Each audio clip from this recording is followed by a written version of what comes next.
Good evening, ladies and gentlemen, and welcome to the September 20th, 2016 meeting of the Los Gatos Town Council. If you haven't already done so, please silence all of your devices. And Madam Clerk, please call the roll.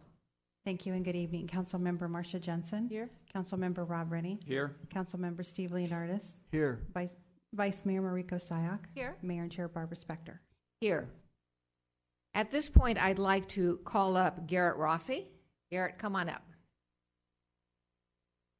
And I'll tell you what Garrett's going to do, and I'll tell you a little about him.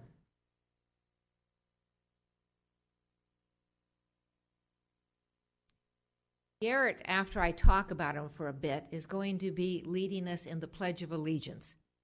But he is I have to find him here. He is in the third grade. He is at Yevna Day School. Is that all correct so far? Okay. I have found out about him that his favorite activities or classes are soccer, baseball, basketball, he's a sports guy, and science. So I also, and I can tell from his fans back there that that was accurate, but I wanted to ask him before we started, what do you like best about Los Gatos? I mean, that's the kind of question a mayor would ask, right? What do you like best about Los Gatos? And what he likes best about Los Gatos are soccer, there's a consistency here, and his friends. So if you please all stand and do the Pledge of Allegiance led by Garrett.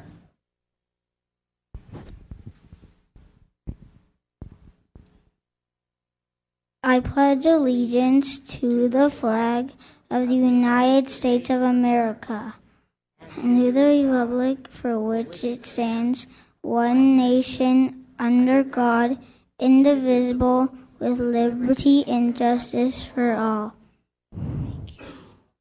Give him a round of applause.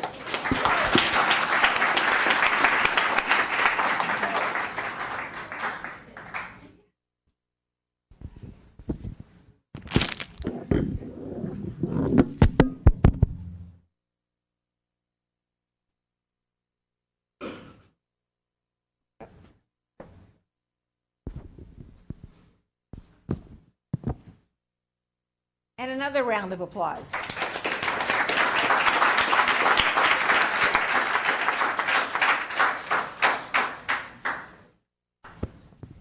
Well, he has some big fans back there.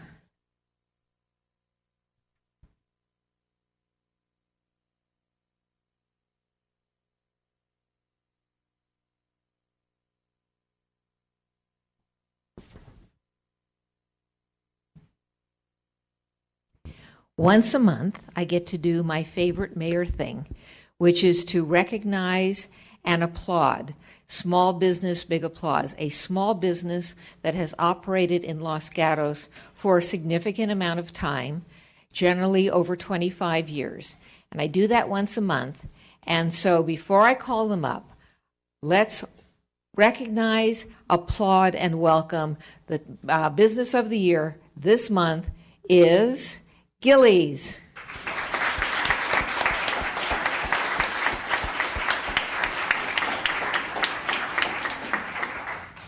Well, these folks up here, who I know are from Gillies, they're not going to be able to get by just sitting there. So everybody who wants to, who representing the business, come on up.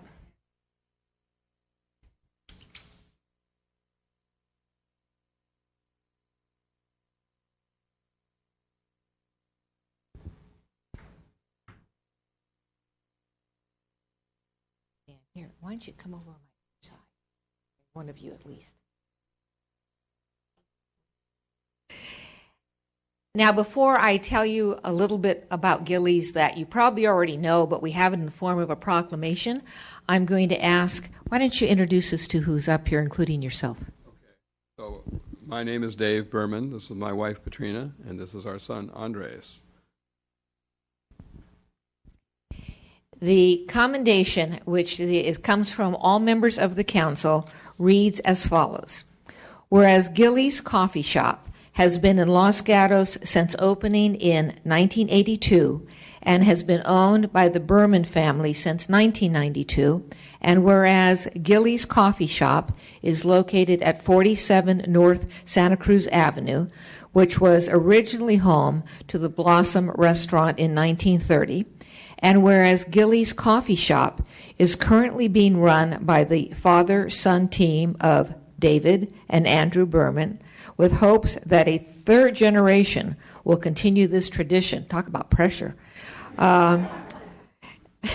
And whereas Gillies Coffee Shop considers their employees as an extension of the Berman family and recognizes that these longtime employees and their personal touches attract and retain restaurant patrons, and whereas Gillies Coffee Shop is known throughout the greater Silicon Valley as Gillies, a place for friendly service of delicious breakfast and lunch dishes, and whereas Gillies Coffee Shop celebrates its part of the Los Gatos business community, as David Berman noted, quote, "Doing business here isn't just about business. It's a rewarding and enriching way to lead your life. Now, therefore, the Town Council of the Town of Los Gatos does hereby render, with special appreciation, to the Gillies Coffee Shop for their dedicated service to the Town of Los Gatos for over 34 years. Let's give them a round of applause.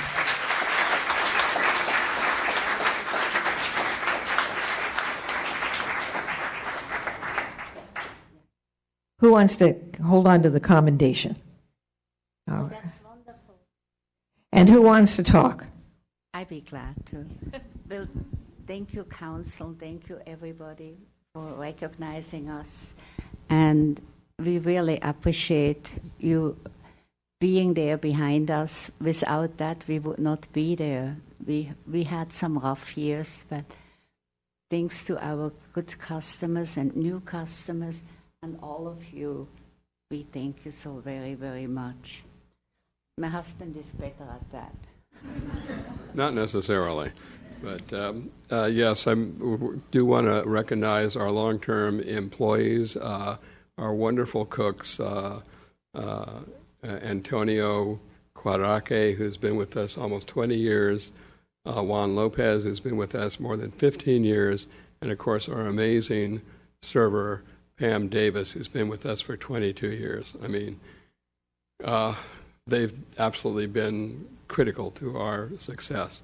And I actually invited them here tonight. They declined to come. They are sort of spotlight shy. Yes. But I did want to recognize them in this presentation. Andres, would you like to say a few words? I would also like to thank the Town Council for bestowing this honor upon us. And I'd also like to thank the patrons of Los Gatos, be them new or old customers coming in. We certainly appreciate your business and the time that you take to come into our place and enjoy our meals. It's each and every one of you is very important to us, so thank you very much. Thank you. Until we see you next time, last round of applause.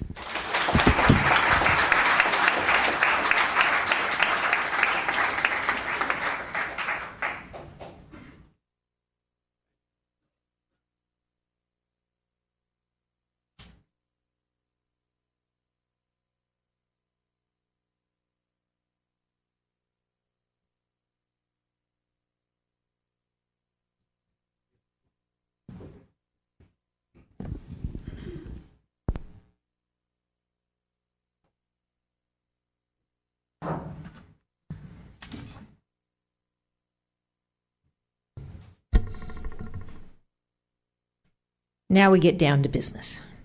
Starting, Mr. Schultz with the closed session report. Yes, good evening. Prior to the regular session, council met in closed session to discuss real property negotiations and the employee evaluation of the town manager. As to both these items, no action was taken that requires reporting under the Brown Act. Thank you. Council town manager report, starting with council reports. Ms. Jensen. Aside from normal meetings that I have with residents, between council meetings, I don't have any official meetings to report. Mr. Rennie. Thank you, Mayor Spector. On 9/17 and 9/14, I participated in taking bicycle and ped counts for 2 hours in each of those dates, and I also attended the count training on 9/7, and the Vice Mayor was there at that time also.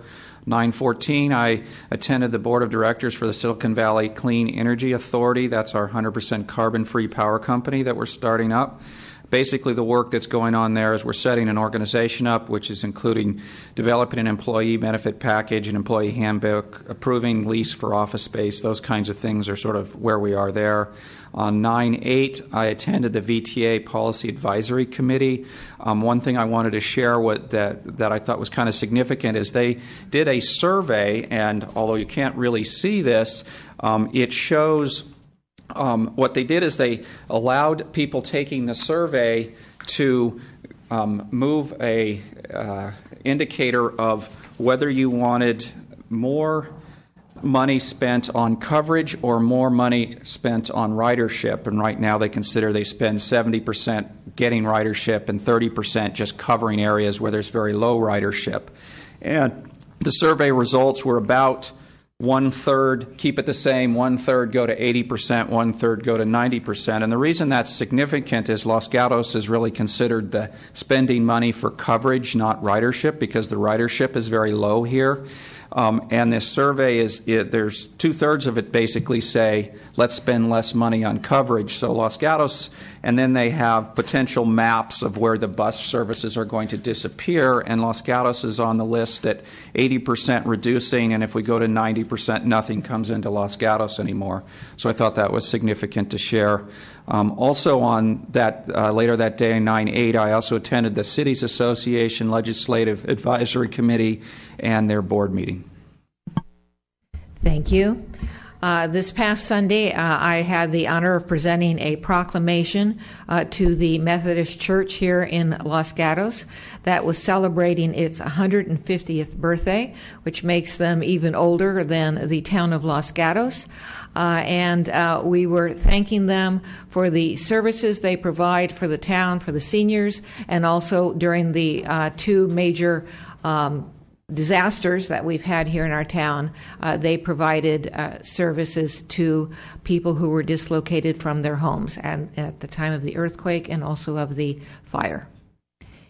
Ms. Sayak. Thank you, Madam Mayor. As Councilmember Rennie said, there were several volunteers that participated in counting bicycle and pedestrian that were utilizing several intersections. I participated on that as well. I attended the Veterans Memorial Foundation meeting, Conceptual Development Advisory Council. There is a proposal, an idea for a rezone on Shannon Heights. And so the advisors just provided some preliminary concepts on that idea. Also attended the West Valley Mayors and Managers meeting where items under discussion were the upcoming county tax measures for homelessness issues as well as transportation. And we just had a general discussion on senior services and what local cities needed from the county. Mr. Leonardis. Thank you, Mayor Spector. Since our last meeting, I attended the West Valley Sanitation District Board of Directors general business meeting, as well as, on behalf of that board, the Treatment Plan Advisory Committee meeting in the city of San Jose. I have nothing to report back. Manager Matters. Thank you very much. I'd like to invite everyone to our free movie night at Oak Meadow Park called Screen on the Green. This will be taking place on Friday, the 30th of September. We have children's activities at 6:30, and at 7 p.m. we screen Inside Out. So please come and enjoy. It's free and lots of fun. Thank you. We are now on the consent calendar portion of our agenda. The way this works, first of all, tonight there are quite a few. There are 13 matters on the consent calendar. We will address those all in one motion unless somebody from the council or the community wishes to pull an item from the agenda for full consideration. Turning to the council, does anyone want to remove an item from the consent calendar? All right, Mr. Rennie. I'd like to remove item number 11, the museum sign.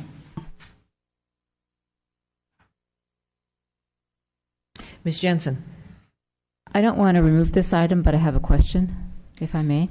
A question of staff? Yes. Okay. With respect to item number 3, the proposed memorandum of agreement with the Veterans Memorial, my question is, I understand that there is additional planning and review of any proposal that's going to go on. So my question is, does the agreement put the cart before the horse prior to any review of that proposal? And if not, can I just get that explained to me? Sure. The MOU agreement provides mainly a roadmap of what will occur. Paragraph 2 describes the process that a development review application will have to be filed. That's an A&S application. That'll go through Planning Commission with a recommendation to Council. And then paragraph 3 does still provide subject to Town Council's approval. So final Town Council approval will still vest with Council on the project, and it also has termination clauses that allow the Council to terminate the agreement at any time. Okay, thank you, Mr. Schultz, and thank you, Madam Mayor. Thank you. Well, since we're on this one, also, Mr. Schultz, we received a desk item with suggestions of amending the proposed contract. What, if any, input do you have on those suggestions?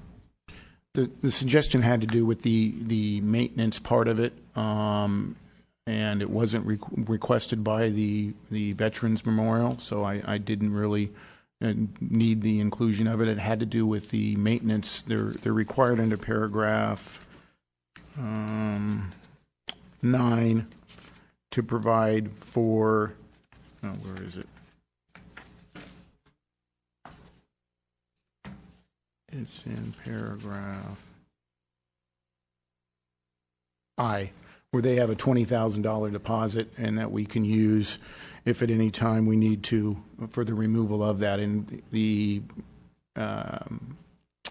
request that came in from a citizen wanted more language regarding how that process would entail. It wasn't needed in my mind, and it wasn't requested by the Veterans Memorial, so that's why I didn't include it. Thank you. Seeing nothing else from Council, does any member of the community wish to pull an item from the consent calendar? Seeing that no one is coming forward, I will now look to the Council. Excuse me, Mayor. Yes. I believe you have a card for item number 9.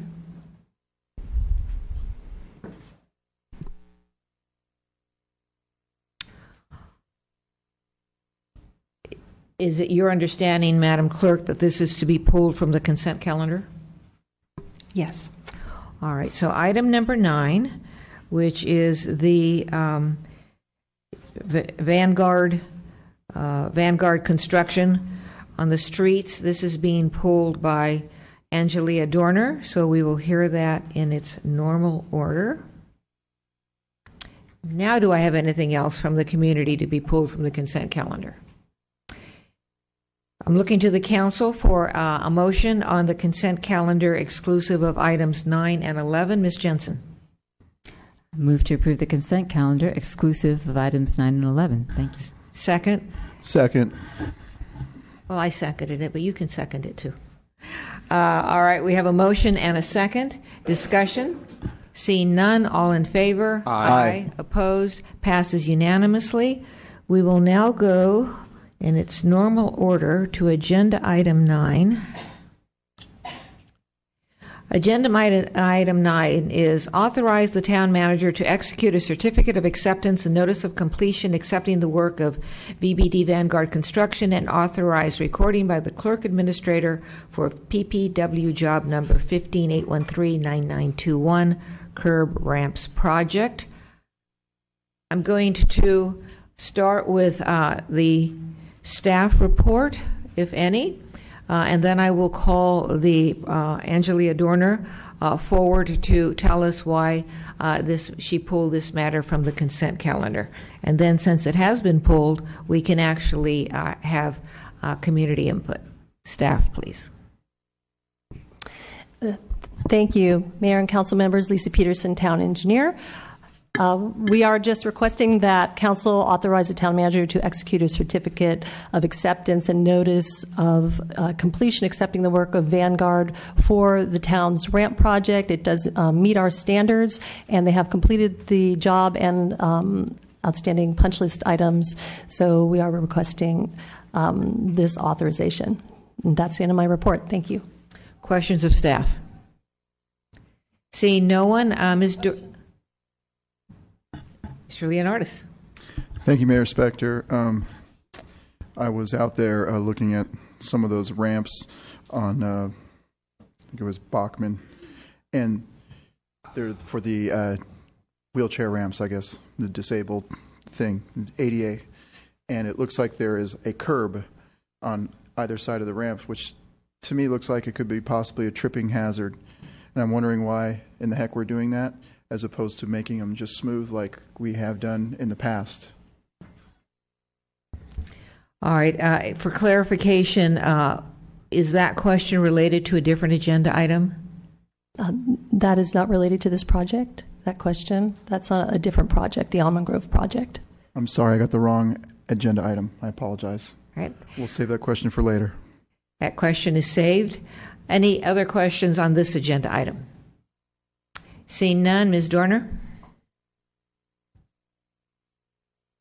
You'll have 3 minutes, and if anyone else wants to address us, please submit a card.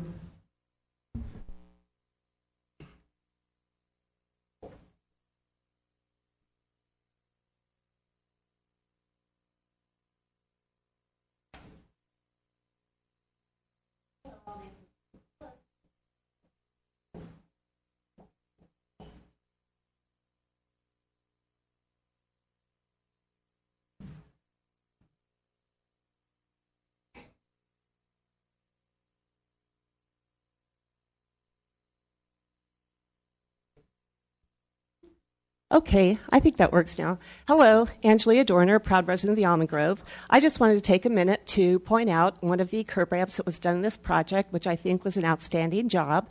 It's on the corner of Amanda and Shannon. And as you can see on this pictorial that I put together, there are the curb line on Shannon is the red line, and you see green lines, which are actually aligned with the path that the curb ramps are directing you towards, which is well within a safe crossing path. It is close to the stop line on Amanda and far removed from the curb line on Shannon. This is just a great curb ramp. I also wanted to point out that on the edges of these curb ramps, they are flush with the planting strip, meaning there are no raised edges, which could potentially cause tripping or other hazards.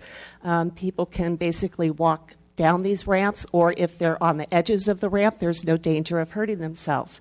There's also bright yellow warning bubble things, which are required for ADA purposes. And with street lights in this area, that makes that even more visible at nighttime, which is extremely important. I just wanted to thank PPW for doing a great job on designing curb ramps that are safe, not only for ADA, but for all residents who are walking on that path. Thank you. Thank you. Questions of the speaker? Seeing none, does anyone else in the community wish to address us on this agenda item? I have no other cards. I see no one coming forward. So I will now close the public testimony portion of this hearing and look to the council for discussion. Motion. Mr. Leonardis? I move to approve consent item number 9. Second, discussion. Hearing none, all in favor? Aye. Aye. Opposed? Passes unanimously. The next agenda item, consent item that was pulled, was agenda item 11. Approve the new museum Los Gatos proposal to install permanent signage to the exterior wing wall of 106 East Main Street facing the Civic Center lawn. Beginning with staff report. Good evening, Mayor and Council. Staff is looking for approval for the new museum signage to the exterior wall facing Main Street. They came in December for approval for the original sign and are looking for approval for this sign. So that is the end of this report. Thank you. Mr. Rennie pulled this item from the consent calendar, so I will turn the floor over to him. Mr. Rennie? Thank you, Mayor Spector. The reason I pulled this is I actually don't have any problem with the looks of the sign, but when I saw where it was going, I was a bit surprised. I was kind of expecting them to create a sign that went on the other end of the building near the stairs that get closer to the front door.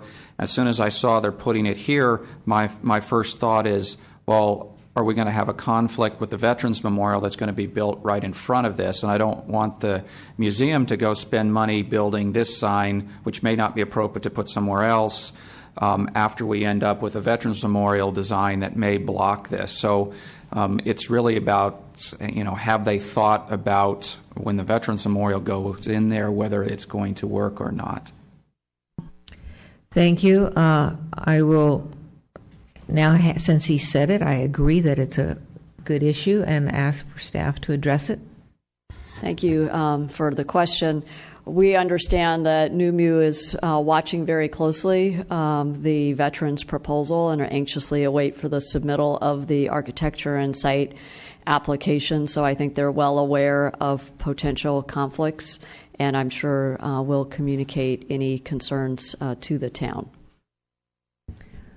Ms. Jensen. It's a procedural question.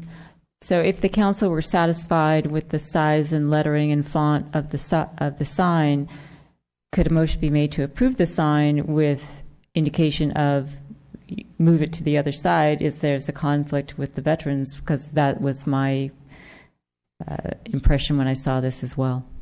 Yes, I think that would be appropriate. I think we'd want to make sure we know what the other side precisely means, so that way we can communicate that to the museums. I think they were trying to go a simple path by using the same materials and font as what you see on the interior face of the courtyard. Let me follow up. I want to make sure I understand this at this point. So we're saying that the museum is sensitive to the Veterans Project, that it is following it, that it still wants to go forward with this signage, and this is the part where I have the question. They're going to put the signage up, and then if there's a conflict with the Veterans statuary or whatever, they're going to come before us to move the signage? Or you could give that authority to allow them to move it now if there is a conflict. Ms. Jensen. I'm going to try again. So if the council were to say, this sign is fine, however, we're concerned with it, but so there would be an approval of the museum installing a sign with the lettering size and the font that's indicated in our report. Does the council then have to say to the museum, please put it on the, and this is where I'm terrible, you wanted the east side, the east corner? So it would be to the direct right of the steps if you were to walk up to the plaza, where they have their temporary sign now. Could we direct them to do that or leave that as an option, knowing that there could well be a conflict with the proposal that the veterans have made? You could do either. You could direct them specifically if you see that conflict is going to exist, or you could leave it in their hands to make that determination. Further discussion. Ms. Sayak. I'm going to look to staff to help remind my memory here, but I recall we had a conversation about where signage was initially proposed, and it was towards the steps, and there was a discussion and a motion to actually not put it there because the concern that the entire building would be considered the new museum versus just town hall. I'm seeing nodding heads, correct?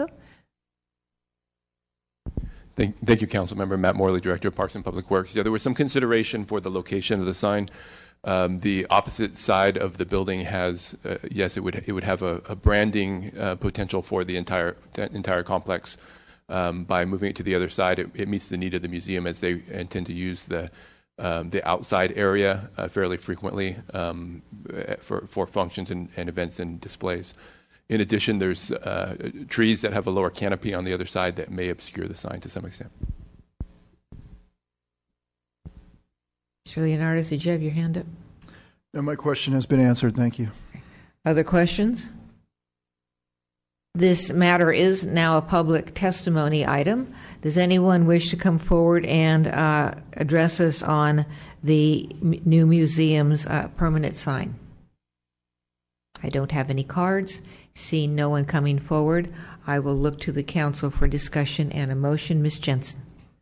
My motion would be for us to approve the signage, the size, and the font because it matches the other signs on the Civic Center. I do recall, thank you, Vice Mayor, for pointing out the discussion with the branding for the entire building. So my motion would be not to move the sign, but to give the museum the option to move the sign should there be a direct conflict with anything that's proposed and approved by the veterans. It's a motion. Do I have a second? Mr. Leonardis. I'd like to second the motion. I'd also like to mention that I wouldn't want the sign to be a precursor of how the veterans have to design their memorial, as if the sign were to take precedence over the design of the memorial, because they put the sign up there when I thought originally it would be going on the other side of the building as well. Ms. Jensen. So just to make it clear for the record that that's not the intention of the motion. The motion is to give them the option if there's a conflict. Thank you. Further discussion? See none. All in favor? Aye. Opposed? Motion passes unanimously. All right, we're now through the consent calendar. We have verbal communications. This is the opportunity for anyone here in the audience to address us on any item that is not on our agenda. Not on our agenda. You'll have 3 minutes. I will ask you if you want to talk to us on verbal communications, submit a card. I do have 2 cards. First person, Angelia Dorner.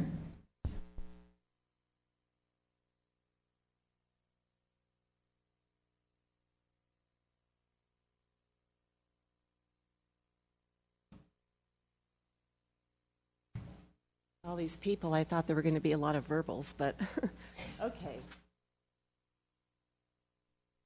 Not too long ago, this is Angelia Dorner, a proud resident of the Almond Grove. Not too long ago, I showed you this slide, which was a great design of a curb ramp at Amanda and Shannon. I'd like to discuss 2 other things relating to design of curb ramps. One is that returned curbs, which are those elevated sides, are allowed if grass or obstructions are on both sides of the ramp. It requires a 48-inch landing at the top for maneuvering space for wheelchairs. That landing is not necessary if there are flared sides and not those return sides. There are warnings in all of the ADA materials saying that these are extremely tripping hazards and should only be used when you're preventing or discouraging crossing over those ramp lines. The other thing deals with diagonal ramps. There needs to be a clear space at the bottom of the ramp 48 inches outside of vehicle lanes, as well as minimum 24-inch curbs on both sides of the flares, which are the slope sides on the side of the ramps. That's to provide an orienting cue for vision impaired, because if you're going in a diagonal direction and they're using their cane, they can use those curbs to determine which direction they're really supposed to go to on the street. There are also warnings in the materials that it's difficult to define a clear space at the bottom, especially at corners like this, and orientation can mislead the vision impaired. Now let's look at the curb ramp that's been done on Almond project, specifically Bachman, Wilder, but also all of the curb ramps up at Tate. The curb line on Bachman is in red, and the path, as you notice in green, is parallel to and almost abutting that curb line, far removed from the stop line. You'll also notice that there are the return curbs preventing people, quote unquote, from walking on the dirt. The triangles at each side of those ramps used to be flares, which provided people the option of easier access and in and out of those ramp areas. Now they are blocked off by these raised lines. In addition, from an orientation standpoint, the blue line going down the middle of the ramp is what a vision impaired person would deal with, because they would be using those return sides as giving them their orientational cue. Where does this send them? It sends them right out into the middle of the intersection. Okay? It's a combination of the return sides and the diagonal placement which is causing these issues. Relating to no bad street lights, we have poor lighting in the Almond Grove. The curb lines need to be changed as far as I'm concerned. This is not only affect ADA. This is unsafe for everybody. People with strollers, children. The children have to wait behind the mother pushing the stroller out because there's only clearance for one person to walk on these curb ramps. These are the busiest intersections as far as residential traffic, and I really encourage, please, please have these ramps changed. Thank you. Thank you. Questions for Ms. Dorner? Thank you. Mayor. Mr. Leonardis. A question for staff. So earlier, when I brought up this point about the curb ramps on Bachman Avenue, I noticed those things, and I thought, why are we doing that? They looked like something that not just ADA people would have difficulty with, but everyone might have difficulty with. Can you explain the rationale behind this as opposed to the one that was shown earlier on, I guess it was Amanda Lane? Thank you, Lisa Peterson, Town Engineer. So first of all, I did want to point out for residents that we do have our plans and specifications online well ahead of approval by council, the plans and specs. So the location and the types of ramps in the Almond Grove were actually online since last January prior to council's approval. So that does give residents an opportunity to take a look at what we're doing out there. Additionally, the ramps that we're putting in there are Caltrans ADA approved, federal approved ramps. There are several types of Caltrans approved ramps, and they are not universally used because they can't be used on each corner because each corner is unique. In the Almond Grove, we have a very constrained situation. So we did use type F ramps out there. The reason is F ramps are often used in residential areas. It's also a very constrained area. We have a minimal park strip area. We have very tight curb radiuses. We have a lot of obstructions close by to the radiuses, such as trees, curb inlets, and poles. We have steep slopes, and we have a lot of issues out there meeting the adjacent property improvements. So the type F ramp was chosen because it was the only ramp in some of the locations that could actually fit. And we're trying to be consistent out there as well. So we don't want to, there's about 7 different types of Caltrans ramps. We don't want to put 7 different types of ramps on a street just from an aesthetic standpoint. It's not going to look very good. So that is why we use the type F ramp out there. And hopefully that answered your question. Follow-up questions? Mr. Leonardis. Thank you, Mayor. So my concern may not be with the type F ramp per se, but the elevated curb. To me, it seems like the same effect as having a lifted sidewalk, and you're kind of strolling along and you just kick it, and then you get that pain that shoots all the way up the back of your spine. So I'm just wondering why we have to have this curb sticking up like that. I understand the ramp, but...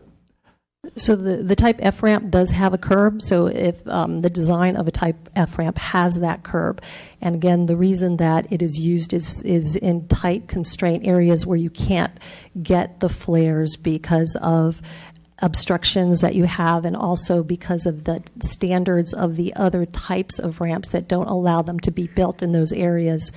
Again, we're trying to be consistent with the ramps out there, so to not have 7 different types of ramps on a street, because aesthetically that would look pretty unpleasing. And the type F ramp is the type ramp that does fit on every corner.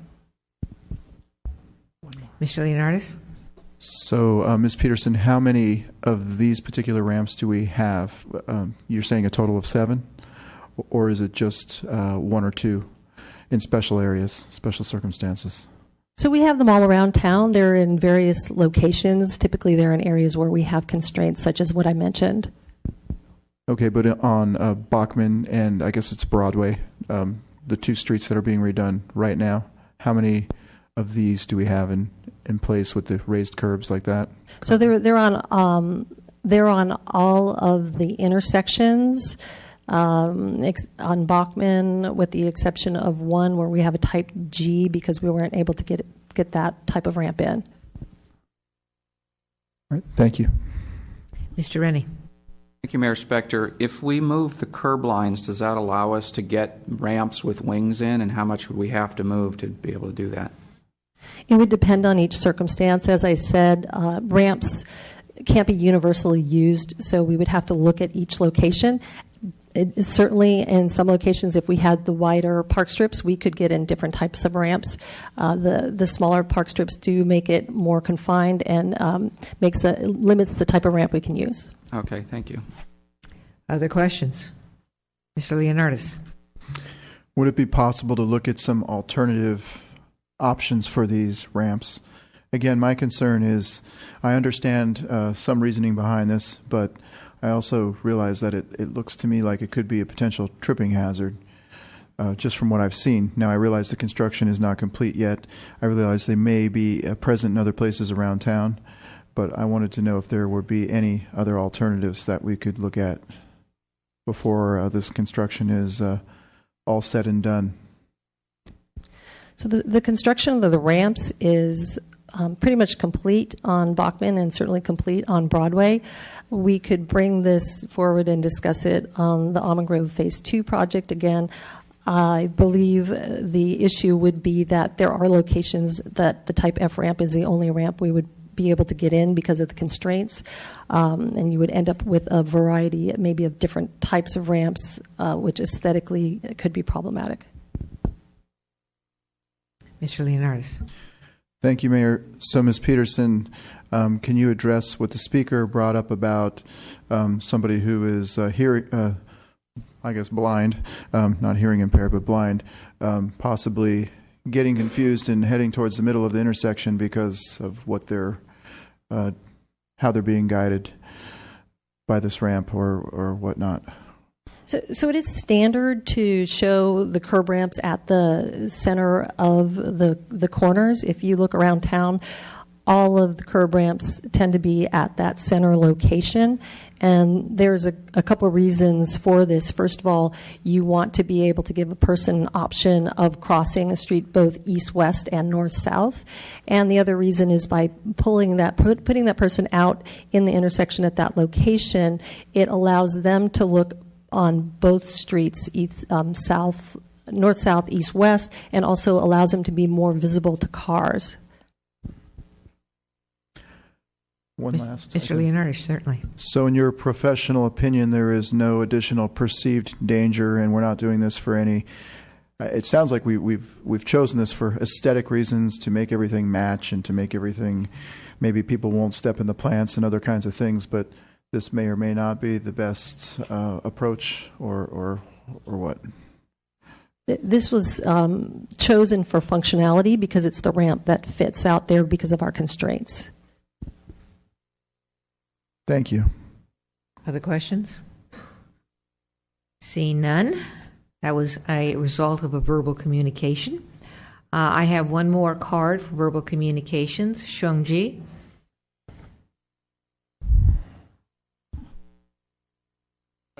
Good evening, Council. My name is Shuang Ji.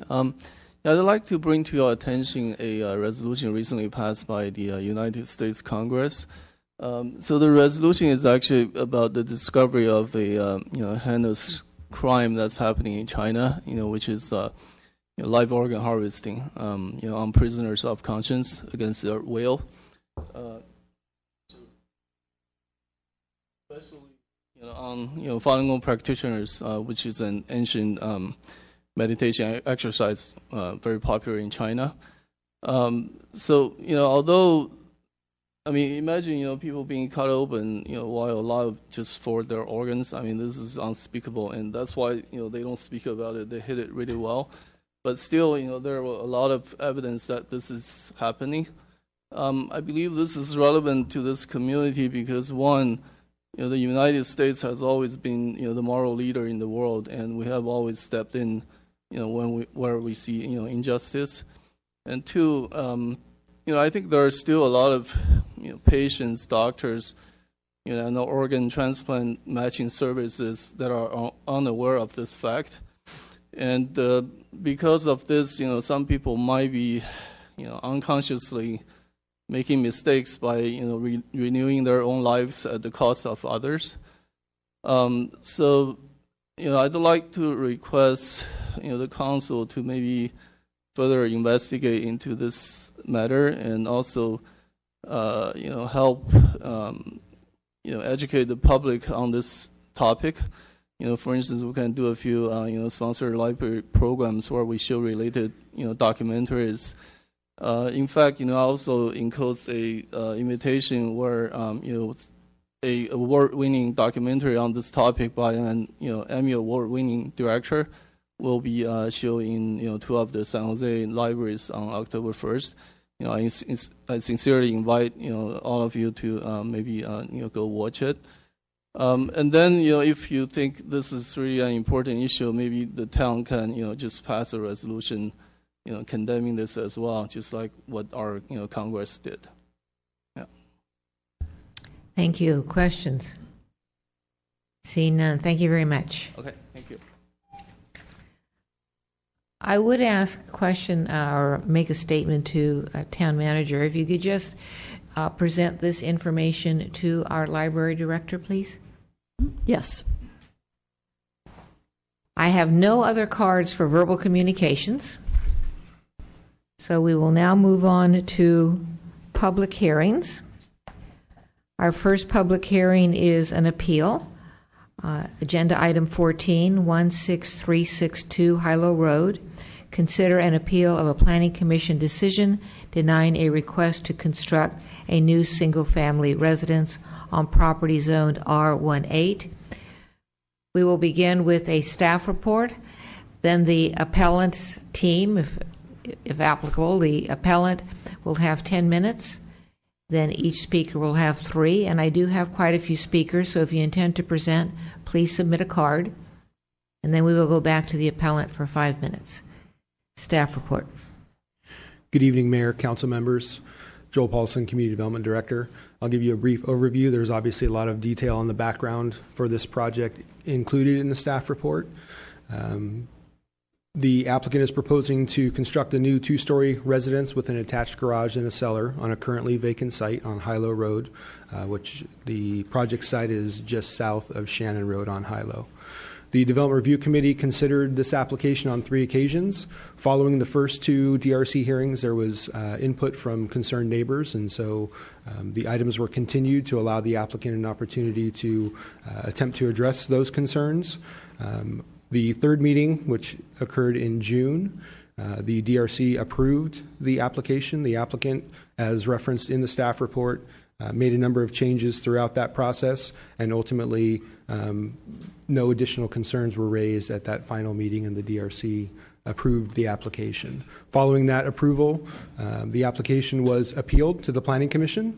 So the Planning Commission reviewed the appeal in July, and at that meeting, they granted the appeal and denied the applications because they felt that it didn't comply with the residential design guidelines because it wasn't compatible with the neighborhood in terms of mass, bulk, and scale. Following that decision, the property owner appealed the decision, which is before you this evening. There is a desk item which includes additional input from neighbors regarding the project, which was presented to you today. As referenced in the staff report, the staff is recommending that the council adopt a resolution denying the appeal and upholding the Planning Commission's decision denying the applications. That concludes staff's report, and we're available for questions. Questions of staff? Seeing none, I will then go to open our public testimony, which will begin by the appellant or the appellant's team, who will have collectively 10 minutes. If you'll please come forward.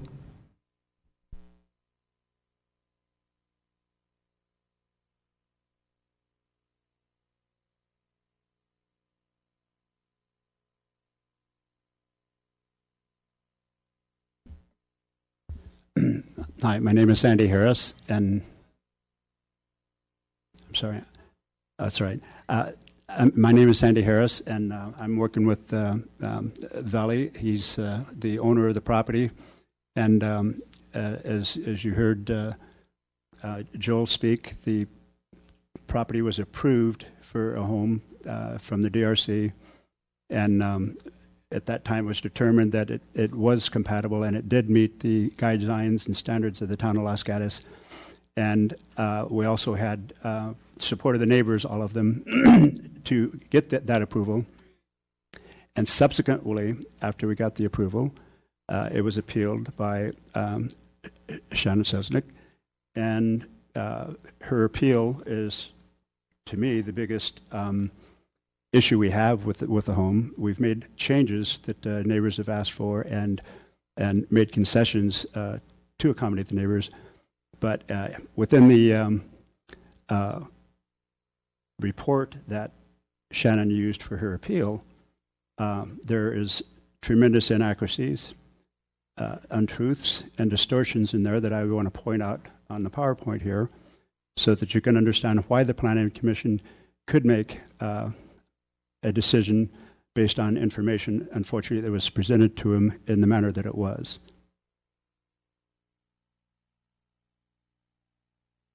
Okay, this is the neighborhood right here. Hilo is the road down below us, and then then we have La Chiquita up above. Now, Shannon had an issue with a two-story house. In fact, stated that all houses on Hilo are single-story houses. Or I shouldn't say Hilo. Within the, let me get the exact wording because it's important. All houses that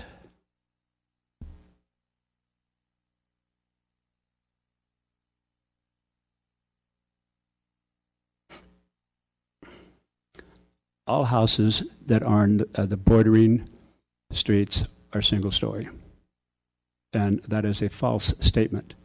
And this map shows you all the orange highlights on the lots are all two-story homes. And on Hilo itself, there, as you can count, there are 13 two-story houses as we speak.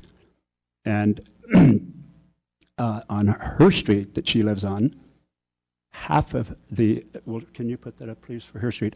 Half of the houses on her street are two-story houses, including the one right next to her that blocks her view of ever possibly seeing this house. Yet, it's going to destroy the neighborhood. It's going to change the integrity of the neighborhood. And also, she claims that the house is not compatible with the houses in the neighborhood. Now, having said that, I'd like to show you the houses she showed the Planning Commission for an example of what a compatible house was.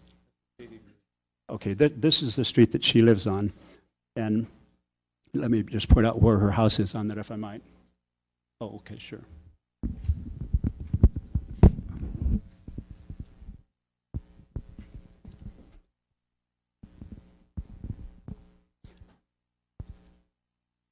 I don't know which side to get up. Is there a stick or something?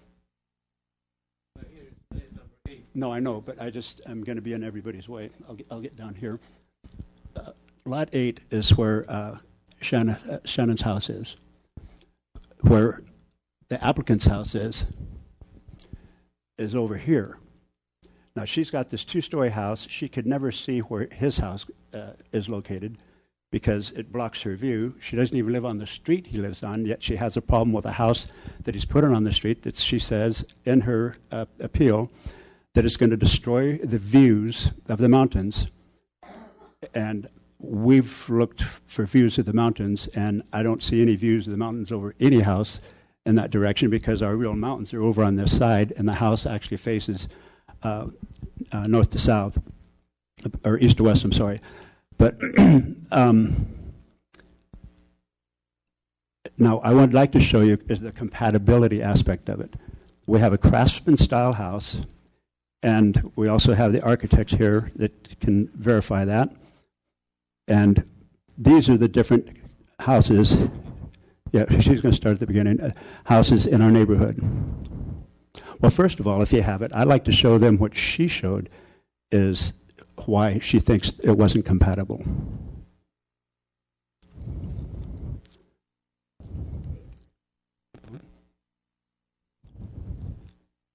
Okay, now this is one of Shannon's pictures of a compatible house. Now, you can't see anything because all you see is the garage. But I'd like to show you what the house really looks like that she didn't want you to see.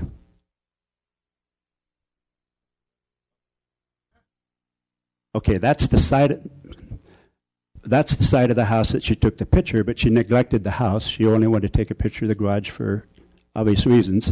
That's the other side of the house to show the mass and bulk of that house with no relief or articulation on it that we don't have an issue with, but she claims that what we're doing that does have articulation so that it's not a square box does not fit in within the neighborhood. And this is a two-story house that there was concern that since it was in the county, it might not count, but it does count. It's part of our neighborhood, and the integrity of our neighborhood, again, I could go back and show you how many houses are actually in the county. Most of them are. And now the town has, as you know, has a new rule that if you build a new house on a county lot, you have to annex into the town of Los Gatos, which and go under Los Gatos' guidelines and standards. But I'd like to show you a couple other houses she used for her comparison. Okay, now this house is at the corner of Hilo and Shannon Road on the right. It's the only house that looks like that in the entire neighborhood. Yet, this is what she showed to the Planning Commission for compatibility. This is her example. And I don't know anybody, and I don't know if anybody in here does, that when they buy a home in Los Gatos, wants to tear something down and build this house on it. It's a distortion and not as bad as the next one. Please show the next one. This is the other house she used for her example to the Planning Commission. You can see the articulation in the house and the craftsman style. You can't see anything. But this is the kind of stuff that she put in front of the Planning Commission for them to make their decision. Now, this is a view from our property looking back out at Hilo. And we've made several changes to our plan of what we want to do.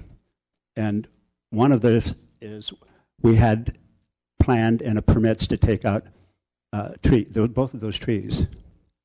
We've chosen now not to take out any of the trees and leave them there because they offer extra screening that is important and makes a difference. And not only that, we're going to be adding additional screening of 2 more 40-inch box trees, mature trees, one directly in front of the house and one to the left side of the house for additional screening. And I'd like to share with you what the house is going to look like once we put it up. Now, the Planning Commission never saw that because, unfortunately, the applicant didn't have that available at the time. But for anyone to say that this house is not consistent with conforming with the neighborhood, they need to see the rest of the pictures I'll show you because it is very consistent with the neighborhood, except it has more screening landscaping-wise than a lot of the houses that we're going to show you. Now, these are 2-story houses in our neighborhood. And as you can see, majority of them are craftsman-style homes.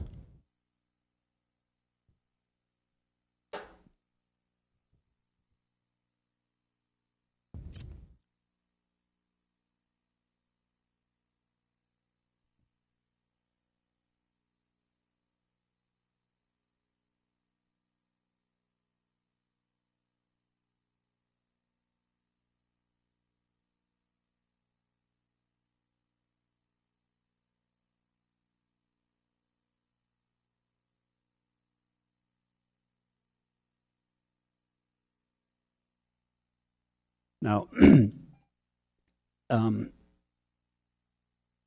again, some of her when she did her appeal, she said this house we're putting up, if you could show the house again, please, is going to destroy the views and is not compatible with the neighborhood, of which she said there are no. All the houses were single story, and the surrounding block was her exact word she used. Mr. Harris, thank you. Let's see if we have any questions for you. Questions for Mr. Harris? Mr. Rennie. Thank you, Mayor Spector. Actually, a question kind of has nothing to do with what we've talked about, but having read the Planning Commission minutes and looked through this, there was some things said in the Planning Commission about the basement and the water levels. Did you bring your geologist person this time? There is, yes, sir. The Planning Commission, you didn't have him with you. And maybe he wants to correct it, but at the time we talked about, I wasn't there. There was some comments about other houses in the areas. I think the backyards had cement areas that were cracking, and there was discussion of how dry years, wet years, or things are, water tables are rising and falling and cracking. And then you talked about the water table being at 14 feet, but the basement was going to be 10 feet, and it was actually helping the stability to have a basement on the house. Where's my question in all this? I don't think that was answered very well at the time, and I was hoping the geologist could answer it. And if the water table's at 14 feet, why are we having trouble? Is it causing the ground to rise without the water actually rising? Well, I'd like to comment on that and then have the soils engineer expand upon it. Some of the complaints were that they had standing water in their backyards, and they were confused about that possibly having something to do with the water table, which it has not. And any drought, when you're on expansive clay, you're going to get shrinkage and a little bit of earth movement that has nothing to do with what's happening on our property. And then they're also concerned that when the excavation happens on this property, that it could affect their property, which that's not going to happen. And we've altered the drainage as one of the new changes we have, so that before they had it drain into the back of the house and then pumping out and just letting it go out into the street, we're actually going to take the runoff to the front, not to the back, and put it in dispersers so it doesn't just run out into the street. It has an ability to percolate into the ground, and then whatever excess is, that could go out to the street. So we've made significant changes on it, and we do have our soils engineer here if you'd like to ask him questions. If I could follow up. So when the runoff, I recall in the Planning Commission testimony, your runoff is just going to run across the soil. You don't have a French drain carrying it or anything like that. Could you explain that a little bit? Is that really adequate way to deal with No, what actually... I think you had a bioswell or something, and when it overflowed, it was just going to run across the dirt. We got rid of all that because the reason for that was to take the water to the back and then go to a disperser in the backyard, and then once that got too full and overflowed, then there'd be a pump that pumps that back out to the front and dumps it in the street. And I thought the best way to deal with it is to go ahead and just take all the runoff, instead of running to the backyard, take it to the front. The lot slopes to the front, and water, as you know, goes downhill, so we don't have an issue with it going backwards. But we've mitigated the two things. One, that the water that's going to come off the roof or off the surrounding part of the house is going to be taken to dispersers in the front of the house and allowed to percolate. And then if you have excess at that point in time, then it would overflow and go into the regular street gutters for the storm drain. If I could just follow up one more? Certainly. So I know a lot of neighbors talked about they thought there used to be creeks here and there was a lot of water. So are you saying it's surface runoff that's the problem? It's not really a low water, low, not very far below the ground water table? No, well, the water table is 14 feet down. And the water table, I don't know if, and maybe the soils engineer can speak more on that, ever comes up to the top of the surface. Water tables, there's... San Jose Water gets all their water that we drink from under the ground, but it's not something that comes up to the top that they take. It's down deeper, and our water table where we are has been established to be around 14 feet, which we won't be disturbing. And when it rains and you get puddles in your backyard, most of the composition of the dirt around there is clay, which doesn't perk really well and allows the water to sit on top. And there was confusion thinking that had something to do with the water table, which it does not. Okay, thank you. Other questions of the appellant? Ms. Hayek. Actually, I have three. So if I could just follow up on this. So you mentioned that you had made some changes to your drainage. So what we have before us in Exhibit 17, C3, is this what you're changing it to, or is this what you originally had that the Planning Commission reviewed?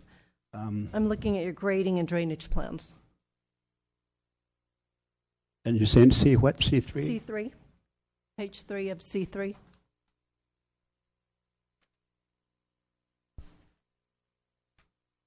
No, C3 is just a detail of downspouts coming down, and he's got a basement, so water that goes down into the basement has to be pumped up, and that's going to be going out to the disperser. And what changed for the neighbors behind us is C2. And C2, we've moved all the drainage going to the front of the house, and there's a disperser next to the driveway and another disperser on the other side of the house for the water to go into that and percolate before it just goes straight out to the street with no percolation. Okay, I see that now. If I could just, so you said your soils engineer is here. Yes. Okay. Do you mind if? Oh no, please. So I think at the Planning Commission there was just a rather general question of, by constructing a basement, regardless of size, will it further improve or will it further exacerbate flooding that neighbors are experiencing on Hilo as well as behind on Shady View? That was a very general question that they had. No one answered it, and I think that was a question that was left out there that I'd like some resolution to. And if you give us your name, please. Madam Mayor, may I introduce myself? My name is Joel Baldwin, council members. Joel Baldwin, Principal Engineering Geologist with Earth Investigations. I've reviewed the report by of Geotechnology and agree with their findings and conclusions. Now, could I have your question, please? So there was a concern that given the history of the two streets, Hilo and Shady, that there's just constant flooding and standing water, that any type of construction of basement would just exacerbate that. And that's nonsense. Okay, so can you explain why that's not? I think that's what I'm asking for. Well, for one thing, basements are placed below groundwater and above groundwater in this jurisdiction and other jurisdictions that I've been involved with. And the displacement of water doesn't occur. These are regional basins that have groundwater. The groundwater level at this particular location is 14.5 feet below the ground surface. So the basement itself will be in the unsaturated zone. But it will be in the zone where percolation occurs, albeit slight, because of the soils they found in the borings are not real permeable. They do still permeate. There was no indication in the color described in the soil samples of glaying, meaning mottling, where you have when soils are exposed to long-term groundwater rising and lowering, you have different colors: orange, yellow, brown, red color. It's called mottling. It's really apparent in the soil samples. That's absent in this particular condition. And I'm not surprised because the soil is so tight. It's silty sand. So meaning that instead of having sand where the particles bind each other or where they're in contact, there's a lot of space for water and air. In this case, the pores are filled with this fine-grained material which mitigates or moderates the amount of water that can actually be in each soil particle. But the bottom line is that the basement will not be within the zone of influence of the saturated zone, which is the water below the water table. And I agree with Sandy. He made a very good description. It's no mystery that the soils out here are highly expansive and clayey, so they're very impermeable. The real way water gets into the ground is through seasonal cracking during the summer. You've probably seen the desiccation cracks that occur during the first few rainfalls. Immediately the water goes into the ground surface. Over time, they seal back up, and then you have basically almost like a visqueen surface, if you will, in the backyard that disallows percolation, so water ponds. If there's undulations, irregularities on the ground surface, like in these 40 to 50, 1940, 1950 vintage homes, you have these crawl spaces below grade with no drainage around it. The water accumulates under the house, and the same would happen in the backyard. And why they're seeing it in the backyard is probably just a coincidence. Perhaps the backyards aren't as well kept as the front yards. But I noticed that the slope on this particular property is almost like a depression in the middle of the property, so I can imagine that they had some problems there as well. But the issue with water is, on these properties that they mention, when I read this, it automatically comes to mind that it's a surface water issue. These homes, the roof is nothing but runoff. So and many of the older homes, as they are around the Bay Area, discharge their downspouts right next to the foundation. That's probably 60 to 7% of the runoff on a house on a property is from the building, and then all the other hardscapes, and why you have to try to control that in your planning issues. So if you can get those drained to proper disposal areas, you can really moderate the issues out here. The expansion, contraction, remember the home, I thought I'd get it all out right now if you don't mind. The homes tend to act like piano keys. The interior foundation, you have a perimeter, continuous perimeter on these 1940s, 1950s homes. That stays relatively stable, but the inside is playing like a piano. As there's a wet spot here, a dry spot here, this one sinks, this one rises, and you end up getting stuck windows and doors. And so that's the deformation that I perceive in the cracked hardscapes. They may not have been well reinforced. They probably weren't constructed with a proper base material and subgrade preparation and perimeter drainage. So it really is a flat area out there that doesn't drain very well, and you have to do everything you can to help it. And a lot of the homes around there aren't doing that. Thank you. Other questions? Ms. Sayak? Okay, so if I just want to summarize, and you could just nod, that it is your opinion, besides it being nonsense, that based on what you have reviewed, you do not anticipate, based on your professional experience, any flooding in that, given what is being proposed? No. Okay. If I may, I have one other question of the applicant. Mr. Harris, you mentioned that there were changes that you had made since the last commission. You said you're going to keep the 2 front trees. Yes. Were there any other changes, or was that the...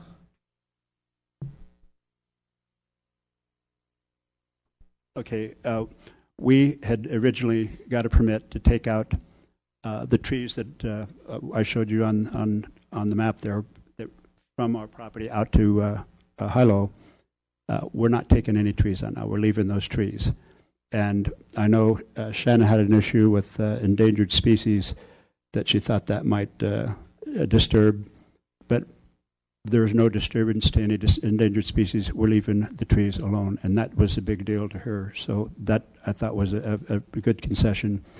And the drainage, and then we're planting the additional trees for screening in the front, and not just little trees, 40-inch box trees. And we're going to obscure the windows on the right side upstairs of the house for the neighbor, Wagner, on that side of the house that was concerned about her privacy, and we're concerned about it too. And we'd already agreed to raise one of the windows in the bathroom next to the bathtub up to 5 feet so that she can't see in and we can't really see out unless someone wanted to climb up on top of the bathtub to look out the window. But we made additional concessions for her on that just to try to make her happy. But one issue she had was she thought maybe something to do with the house we want to build is going to affect the cracking and whatnot in her backyard, which, as you heard, that is not the case. Mr. Rennie. Thank you, Mayor Spector. If I could just go back to the drainage, listening to Vice Mayor Sack, I thought of a few more questions. So I wanted to understand a disperser. We talked about the water doesn't seep in very well. So how does the disperser built? I'm going to guess maybe you dig and put a new kind of soil below that it can seep through, and then you have, how's that work? Well, a disperser stops straight runoff out into the street. And say, for example, when we get our first storms and all kinds of water comes off your roof, the way that it was designed, the water would just run straight out to the street. It doesn't run out to the street. It goes into a disperser, so it has a chance to percolate. And the disperser has not the same composition in it that the actual ground has, which allows the water to sit there longer and perk. And that alleviates having to just take and run it and dump it into the street, because one of her comments was that that's what all the other neighbors are doing. That is not what we have proposed. So can I walk across a disperser? Is it Yes. a different kind of earth that the water goes into? Yeah, the disperser is underground, and yes, you can walk across it. It's not something you see visibly because you can put lawn over it or whatever, but it's it's a pit basically that has composition in it for like gravel and whatnot. So it's not just an empty hole that if you stepped on it you would fall into it, but it's got room for the water to come in and percolate And then if you have excess water, because I mean the retention basin we have is a pretty good sized basin. We have two of them, one for each side of the house, and it allows the water not to just go straight to the street when you get your rain, and that there's not much more that can be done other than that, because there aren't any other houses that I'm aware of on the street that have that. Okay, thank you. Other questions? Seeing none, thank you. We will now go to the testimony. We have 3 minutes each. Well, I guess I should look to staff. Yes, I am going to 3 minutes each. I have a lot of cards, so what I'm going to do is I'm going to call you in threes so that you'll be prepared to testify. We're going to start with Terrence Unter, followed by Kristen Hariri and Bill Wagner. Terrence Unter.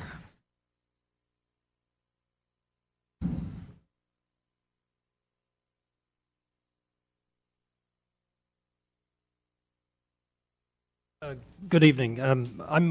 I live in this neighborhood, walk those streets almost on a daily basis, and would like to point out that the sequence of photographs that was shown by the developer is a much more accurate representation of the type of house that is in that neighborhood than the other photographs that were shown. We live in one of the houses that was pictured here, so I think that's the first thing I want to say. The second thing is I actually live on Englewood Avenue. This developer a couple of years ago purchased a bungalow right opposite my house and removed it and constructed a building similar to this. I'm not sure the style is exactly the same, but they not only did a very good job with the house, it's now a considerable asset to the looks of the neighborhood, but also they took into consideration a lot of the concerns of the neighbors, including us, since we were directly opposite, not only in the way it was designed and laid out, but also in the construction project. So that's what I'd like to offer. Thank you. Questions? See none. Kristen Hariri, followed by Bill Wagner. Hi, thank you for allowing me to speak tonight. My name is Kristen Hariri. My husband and I own the home 2 properties to the south of Mr. Jalalian's property. And we've been working on plans for our own remodels, so we've obviously followed his process with great interest. And what we're really trying to understand is how Mr. Jalalian could meet all of the guidelines required by the town, go through 3 rounds of the DRC, have support of the staff of Larry Cannon, of all of his immediate neighbors at the time, only to have the Planning Commission deny his home based on the words mass, bulk, and scale. So we've been trying to understand what it is specifically that makes this home too large in mass, bulk, and scale. If I'm standing on Hilo Road and I'm looking at this proposed home from the street, I don't see one of these monster homes that the county has allowed to be built here. I know there's a lot of them in the town, and I agree that some of them are horrendous. I see a well-designed home that has gone through the process of the design review committee here in the town of Los Gatos. I see a home that is lower in height than the 2-story home immediately adjacent to it on one side. I see a home that is smaller in square footage than the single-story home immediately adjacent to it on the other side. I see a home that conforms perfectly to this transitioning neighborhood where 40% of the homes on Hilo Road are 2-story. What I don't see when I look at this home is the cellar, which I know is an issue for some of our neighbors. And as I understand under the town guidelines, the cellar does not contribute to mass, bulk, and scale. So that was an area that had us confused. The decision to approve this home was appealed by Mrs. Susick because in her personal and subjective opinion, this home is too large in mass, bulk, and scale. And that's the last thing that I would like to address is the role that the neighbors have in this whole process. I think obviously the intent is to have the neighbors work together to find a middle ground. But when you have a person who's going door to door soliciting support to deny a single family home, it closes doors to cooperative and constructive dialogue and creates conflict between neighbors. It becomes a win-lose situation. Mr. Jalalian has gone above and beyond to work with his neighbors, and after 3 rounds of DRC and a separate private meeting, all of his immediate neighbors supported this home. I would imagine this was one of the factors that staff considered when they approved it. Is that my time is up? Throughout this process, we have heard a few neighbors say, I've lived here for 25 years or 40 years, or I'm third generation California. I just want to say we've only lived in this town for 10 years, and we love this town. We love the people of Los Gatos. The strong sense of community here is why we chose to raise our children in this community. And seeing neighbors pitted against each other has made us sad. It's not the Los Gatos that we know and love. Whether you've lived here 2 months or 50 years, we are all entitled to the same rights, and we hope you will uphold Mr. Jalalian's rights and the initial decision of the staff to approve this application. Thank you so much for your time. Questions? No? Have Bill Wagner followed by Perry Harari and Craig Ford. Mayor Spector, members of the council. My name is Bill Wagner. I have lived on Hilo Road for 24 years. My wife and I live in the property immediately south of the applicant's property. We spoke at attended all the DRC meetings, and at the DRC meetings, I think I expressed the fact that for 24 years, I think we lived in the worst property, or lived right next to one of the worst properties in Los Gatos. So we're very excited to see that this property is being improved. We just want it to be done right. To set the record straight on some of the questions that were made earlier, we at DRC originally raised concerns about the depth of the basement that was about 14 feet deep and about 8 feet from our property line. The original design included a continuous pumping system around the exterior of the basement that we had great concerns would lower the groundwater and affect the foundation of our house. Those issues were addressed at the DRC level to my satisfaction. What was not addressed was the size and mass of the house. We did raise those concerns. The only option that was suggested at DRC is that we could push the house back and not make it any smaller or less massive. And in doing that, it would impact our good friend, Jeannie Drager, who lives behind the property. So we backed away from that at DRC. We did not file the appeal, but when the appeal was filed, we saw that there was perhaps an opportunity to do this right. And we think that the Planning Commission did it right. We ask you to deny the appeal, uphold the Planning Commission's decision. Our house is 3,500 square feet, a single-story house on 11,779 square foot lot, exactly the same size as the applicant's lot. And when we bought that house, one of the things that appealed to us is the large lot size, that we could have a single-story house of that size and still have a large backyard. Our backyard is approximately 4,000 square feet, which is bigger than some small lots in Los Gatos. We believe the Planning Commission got it right because they upheld the residential design guidelines. And I think you've heard it expressed that, based on the 252 rule, only 1 out of the 9 houses is a 2-story house. In actuality, and if you looked at that map that was presented earlier, it's only 1 of the first 14 houses on Hilo Road is a 2-story house. The other aspect of the size and mass is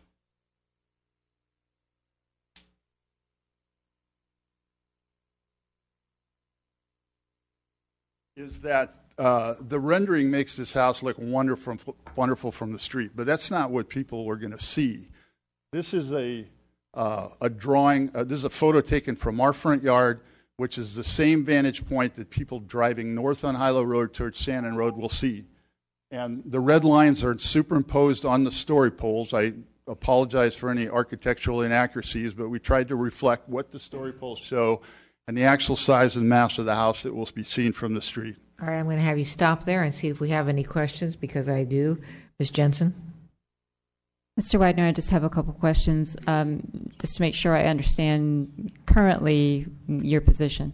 So, as I understand it, you said that the drainage has been taken care of to your satisfaction. Is that correct? That is correct. As long as the conditions of the DRC are upheld, that there would not be any pumping of around the exterior of the basement, and if there is any groundwater, it will raise around the basement. Basement will be waterproofed. We don't think it'll have any effect on the groundwater table in our area. Okay, so the cellar and the drainage is not an issue for you? In my opinion, yes. And were the windows obscured for your benefit? The one that was raised 5 feet and the ones that were obscured? I don't know which house you're in, and I don't know if that was your request. We are in that house, And as my wife Deborah, who plans to speak later, had those concerns. And have those been satisfied? I'm not sure we've seen anything definitive that has resolved that. But if they were obscured and the window was raised, well, I'll just ask your wife, I guess, when she stands up. So your issue is now with the height.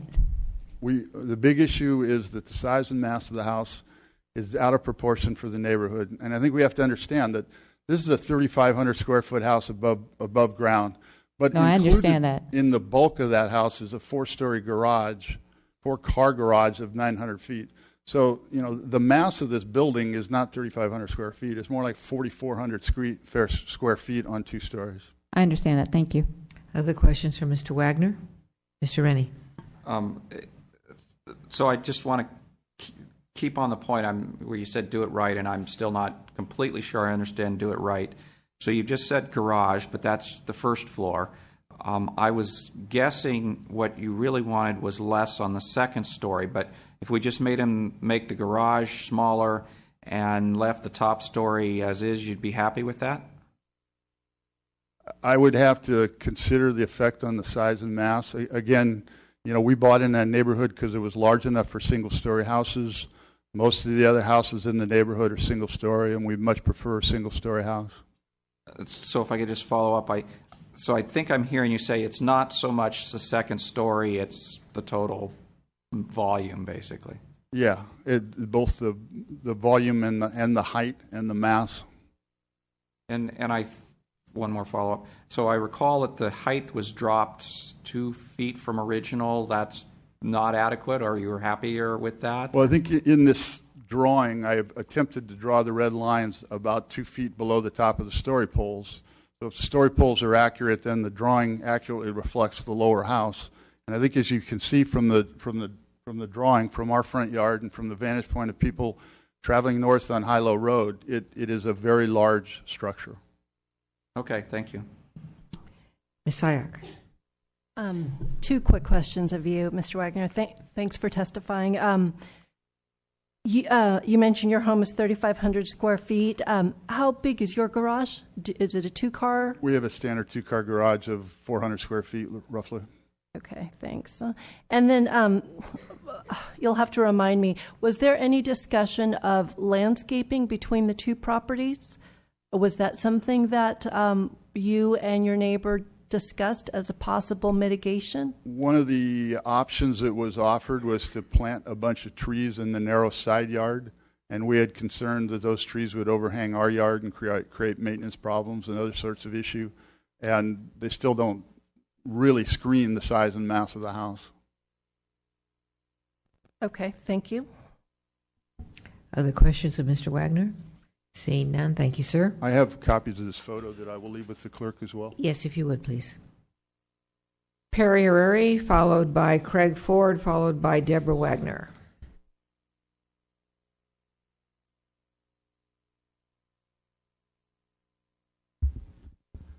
Mayor Spector, members of the council, I'm Perry Hariri. My wife spoke earlier, Kristen Hariri. Hope I do as well of his job as she did. We own the house that is 2 houses south of the subject property. We're an immediate neighbor. I'm here to support Mr. Jalalian's appeal and to talk about the 2-story element for a minute.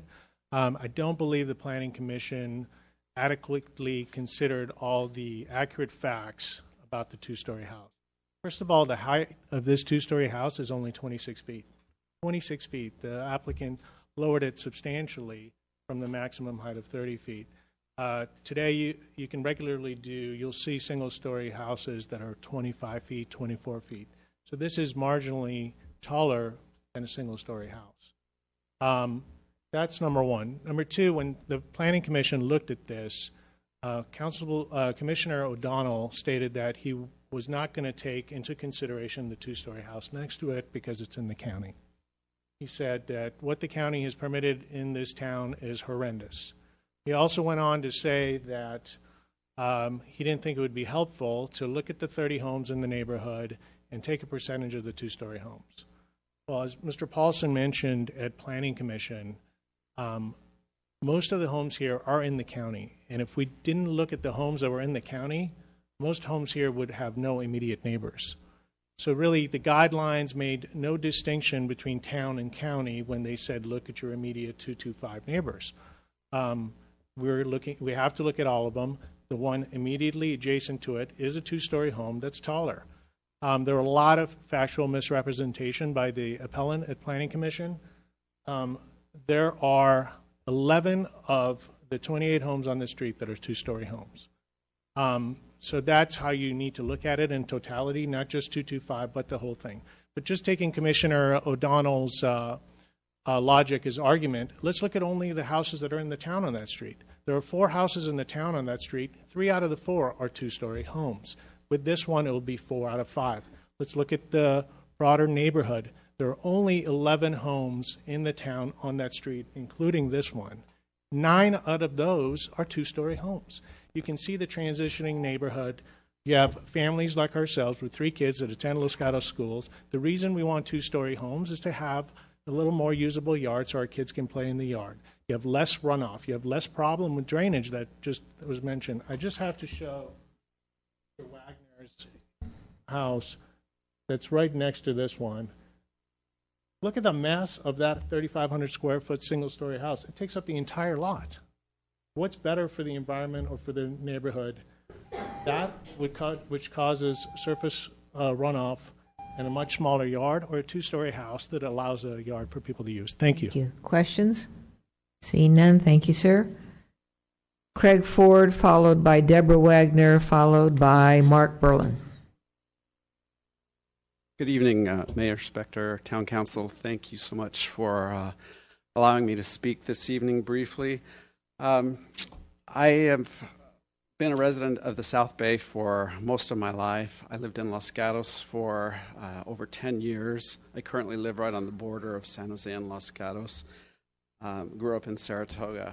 I love the South Bay, and I particularly love Los Gatos. Part of what I love about Los Gatos is it's not a generic planned community with cookie-cutter homes. If I wanted to live there, I'd go to Orange County or some area like that. I love how it's such a diverse mix of different styles, sizes of homes. Walking through the historic area near downtown, there's a real mix of the Victorian 2-story. There's a lot of craftsmen. There's a lot of small bungalows. It's a very interesting, eclectic mix. Walking through a lot of the other neighborhoods, including this neighborhood in the Hilo Street, there also are a lot of mix of old homes, newer homes, single-story, 2-story. I applaud the Town Council, the Planning Commission, who have tried to preserve the historic nature of the town and the charm and the things that we love. And I think that that's been accomplished for the most part by having some restriction on the type and size of homes. However, I don't feel that having a 2-story home takes away from any of the charm or historic nature of the neighborhood, as many of the older homes are also 2-story. I think there's adequate proof that in these neighborhoods that progress and change can be made while preserving the historical charm of the neighborhood. I really don't believe that restricting and saying that we can only have single-story homes is the proper way to try and preserve the character of the town. I truly believe that a properly managed, diverse mix of homes, different styles and different sizes, can really add to the unique appeal and the value of the neighborhoods. And I hope that Los Gatos can retain that historic charm that we all love and that I've loved and enjoyed living in. Thank you. Thank you. Questions? Seeing none, thank you, sir. Deborah Wagner, followed by Mark Berlin, followed by William Schwartz. Hello. We have lived in and raised our family in Los Gatos since the early 80s and intend to remain a part of this community. We would like the Town Council to consider the community expectation 1.4 in the residential design guidelines.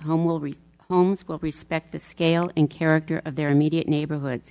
As you uphold this 6-1 decision of the Planning Commission to deny this construction application. And actually, the Planning Commission did not need to have anything misrepresented by pictures shown because every single member drove the street and witnessed the house and the mass and scale of the building and the story poles. So it wasn't whether something was represented and something wasn't, because they viewed it themselves. Every single person drove the street. The most currently built home in 2011 at the end of this street at 16397 Hilo is 3,300 square feet and is a fine example of a single-story, well-built home that had no opposition in any phases of its construction.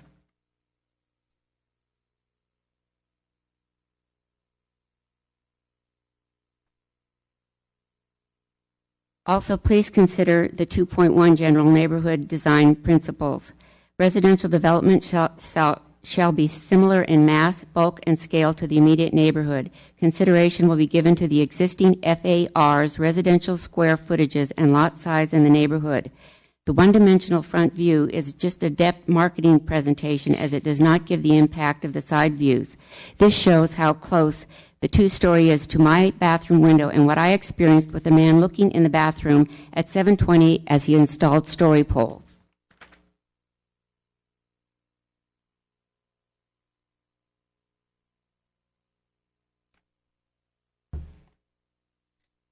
The additional trees are no cursory solution to the privacy, and multiple discussion with the builder as to why trees are not a solution seem to go unheard, as the rendering keeps saying that the only solution is to plant trees, because we have had the simple solution to privacy is to approve a single-story, approximately 3,800 square foot house with a privacy fence, which would be compatible to the existing 225 portion of residential guidelines. Because please maintain the Planning Commission denial of this application going forward with a single-story home that will fit into the character and scale of the existing neighborhood. And I'm really concerned about this tree situation, because part of the agreement from the Development Review Committee was that no trees were going to be planted. I have, in that side yard, we have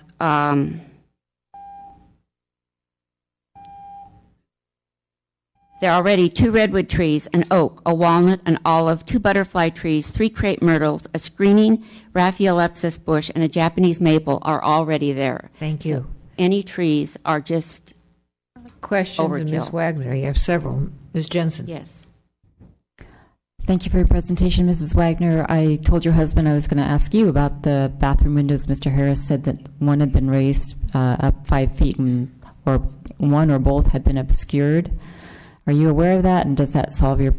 No, I don't think so, because you know what? You know how when you saw the King's Cross, when you can't visualize, you think that you're visualizing what the end result's going to be, like even the Muse, the building that you built on, the houses were a lot closer together, but when you visualize them on paper, you thought you understood what they were going to look like. I don't think that that is a solution to the problem, because the mass and scale, as you can see, is just, there's no way to get around it. There will always be looking in the window, and the obscure glass is not a solution.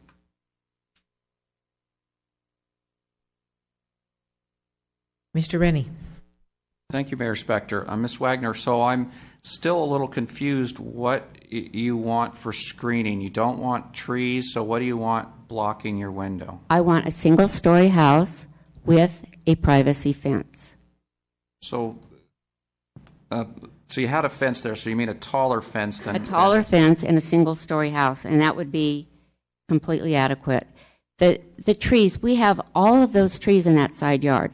These properties have been so poorly maintained that 5 years ago, we had a lateral break in the sewer pipe because of the diseased and rotting roots.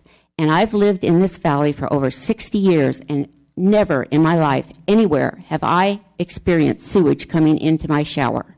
I do not want any more tree roots unless he's going to guarantee that he's going to maintain my sewer forever. This is a developer. He's going to take the money and run. He doesn't care about what happens to my house. We've had to make quite a few additional expenses because of the lack of maintenance in 24 years on both of these houses. Plus, the trees are just perfect ladders for rats. The rats are worse than anywhere I have ever seen. I've lived in several rural environments, and the rats in this neighborhood are vicious. And I don't want the rats jumping from the trees onto my roof. Other questions? Ms. Sayak. I don't know what's comical. It's my turn to ask a question. The privacy fence, when you're saying privacy fence, are you asking for a higher fence? An 8-foot high fence. So if you could just put back the picture from your bathroom window. So the one that's existing now, I'm assuming that's 6. And so if you had a privacy fence going up 2 more feet, I'm trying to understand the perspective that you're looking at. It wouldn't really make a difference if it was a 1-story or 2-story because half of your window would be blocked anyway. The whole house the mass and scale is overwhelming. This house is twice the size of the house next to it. So it's still part of the issue that the Planning Commission voted on because the mass and scale is huge. They can build a single-story house in that square footage of a lot. Let me follow up on what Ms. Sayak was asking you. Looking at this picture, she was talking about the fence, the existing fence, and the requested fence. But let's go up further in the picture. At the top near right-hand side of your window, that's the orange netting, correct? Yes. All right, other questions? Seeing none, thank you, ma'am. Mark Buckland, followed by William Schwartz, followed by Carl Ryan. Hello. First, I want to say this has been amazing. I've learned about F-ramps, which was fantastic, and dispersers, which is stuff I never would have learned if I was home watching The Voice, so that was cool. Thank you. I don't have a dog in this fight.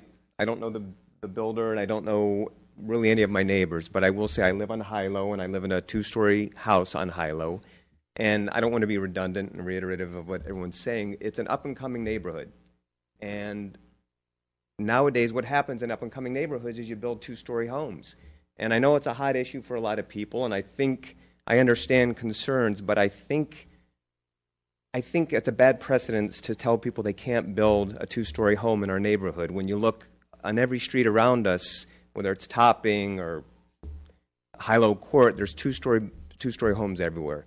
So that's all I'm going to say. Thank you. Thank you. Ms. Sayak. Mr. Buckland, quick question. We have a question? You mentioned you're on the street. How many houses away? I live towards Topping. I'm on the south side, and I counted the 2-story homes from my house towards Topping, which is heading south on Hilo.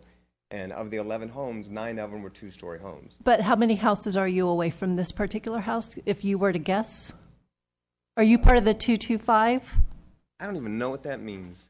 Actually, I'm glad you said that because we keep throwing terminology. 225 is if I'm the existing house, 2 on my left, 2 on my right, and the 5 in front of me. Are you any of those? I think there are about 4 houses down and across the way. Okay, thanks. And I'll just say, the house looks lovely. Looks nice. All right, William Schwartz, followed by Carl Ryan, followed by Whitney Halliday. Hi, I'm William Schwartz. I've known Valley for 20 years. Grew up in the Bay Area, Mountain View, Palo Alto family. Lived in Los Gatos for over 10 years. Great city, a lot of change. I've seen all kinds of places change. I think it's great that we're making improvements. Some of these older homes, they're great when they were built them, but it makes an improvement in our community. And that house, I just think it looks great. And to have it in my neighborhood or any other neighborhood would suit. I think it's a major improvement if you look at the lot that's currently there. So That's all I have to say. Thank you. Carl Ryan, followed by Carl Ryan, Whitney Holliday, and Scott Urban. Good evening, Mayor, Spector, and Councilman. I just wanted to state my support for this project. I believe it will enhance the neighborhood, and like the other speakers or some of them, I don't understand this opposition to a two-story home. I look around the neighborhood. I live in Los Gatos, and all I see, all the new homes are two-story, and quite frankly, I'm jealous of two-story homes. They're brand new. They don't have leaking pipes and breaking sewer lines because they're 50 years old, and I'd love to live in one. So I'm tired of my old house. But Valley's complied with all the changes, or most of the changes that the neighbors have requested, and I don't think it's fair for a few rabble-rousers to stop this project because they want to go after their own selfish interest and be able to see the sky or the mountains just because his house might be in the way. It's almost like if you bought a beach home and someone put a home in front of you, and that happens. It's the way things go. And unless you own the property in front of you, you have nothing to say about it. And I think Valley should be able to develop his property the way he sees fit. And all of his other projects, the neighbors love him. And you have to look at his history. He's a really good developer. He's responsible, and he works with the neighbors. He's worked with most of the neighbors here, and the majority of the neighbors seem to appreciate what he's done. So that's all I have to say. Thank you. Whitney Halliday, Scott Urban, Mike Brown. Yes, hi. Thank you for the opportunity to speak tonight. My name's Whitney, and I live just 3 doors down from the proposed project. I live at 16400 Hilo, and I'm speaking in support of this project. My family, I have 2 kids and my husband, we do feel that this house is, as we see it from the front, it's very compatible. It conforms with both the old 2-story homes and the new 2-story homes that are all over our street on Hilo. We have 2-story homes all over this town, but all the nearby streets have 2-story homes. This is a gorgeous home. I don't see any reason, or I have not heard one argument to not approve building this beautiful house. Hilo is currently populated with many families with school-aged children who support this project. It is very understandable that a builder would want to build up, especially on a street like Hilo, where we know that this is a high-traffic street, and it's not always safe for children. And so it makes more logical sense, and understandably so, to prefer to build upward to preserve our yards for our children to play in. And I would say 80 to 90% of this entire street is filled with families with children who have to play in the backyards. So for that very reason alone, I think it's important to preserve land for our children. This location of street near the schools is highly desirable, and many new families are hoping to find homes exactly like this home in this area. We have 3 schools within walking distance. This is a lovely home for a family that can move in and benefit from this amazing neighborhood. So we do look forward to a transitioning neighborhood with new families on this street who could live in this house. We are very excited about this project and support it 100%, and really hope that your team will approve this project tonight. Thank you very much. Before you leave, I have a question, or you might have others. Tell me again what your address is. 16400 Hilo. I live 3 houses down on the same side of the street. Same side of the street, 3 houses down. Yeah, and we have full view of the house from the side that was shown. And honestly, it just looks like a 2-story house. It doesn't look any bigger in size than any other 2-story house that you look at from a 45-degree angle. And what is your lot size and square footage? So our house right now is 2,200 square feet. We're on a 12,000 square foot lot. And we have a very, very old house with a tarp on our roof. We're considering going upward as well because we want to preserve our yard for our children. And that's really what it boils down to. It's a busy street, and it doesn't make sense always for the homeowner to build a 1-story home.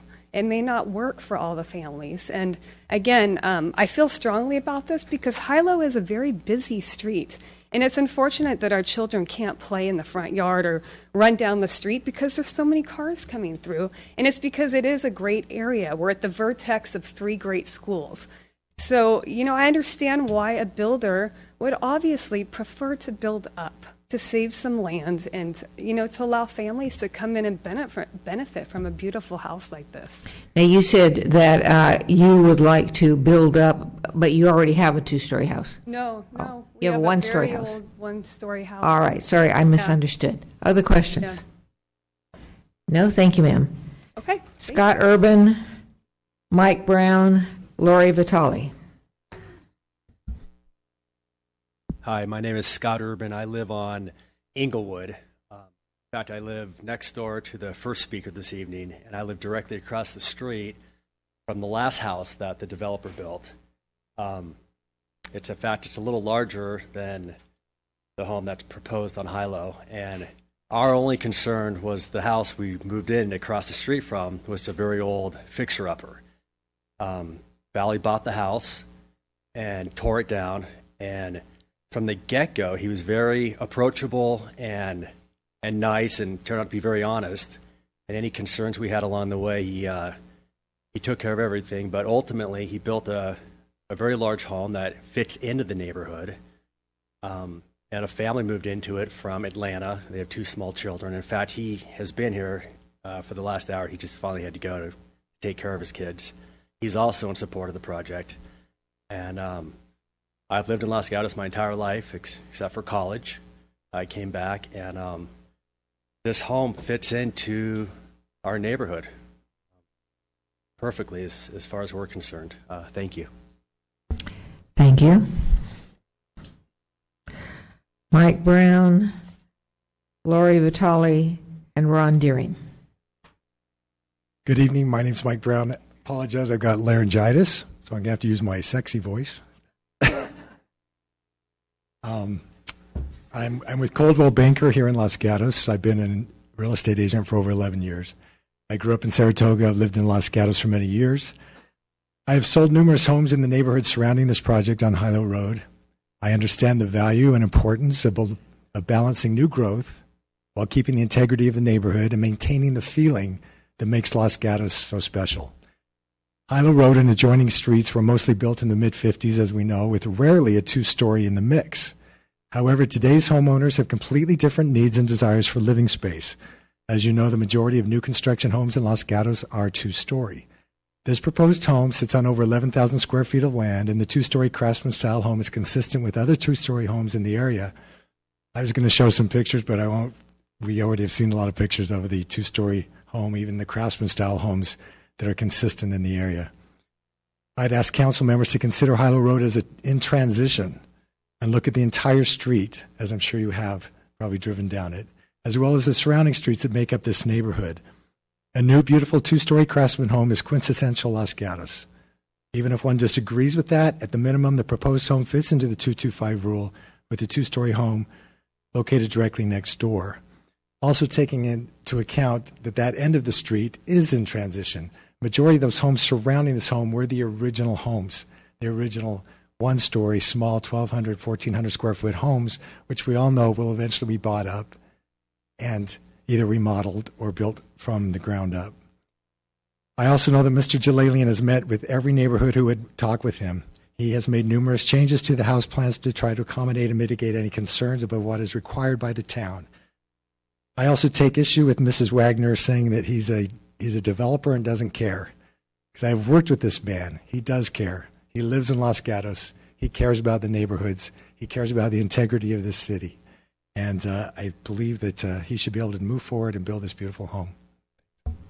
Questions? Seeing none, thank you. Lori Vitale, Ron Deering, and Dennis Byron. Hi, I'm Lori Vitale. I would just like to speak in favor of Valley's project.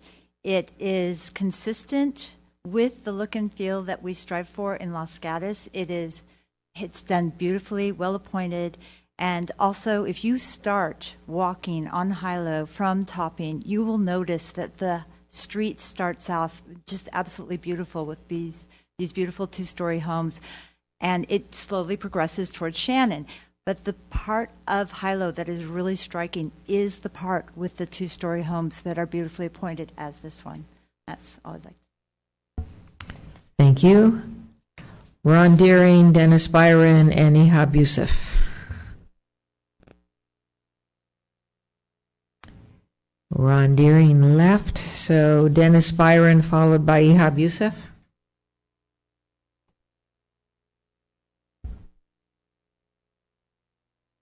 Hello, my name is Dennis Byron. I've been a resident of Los Gatos for about 45 years.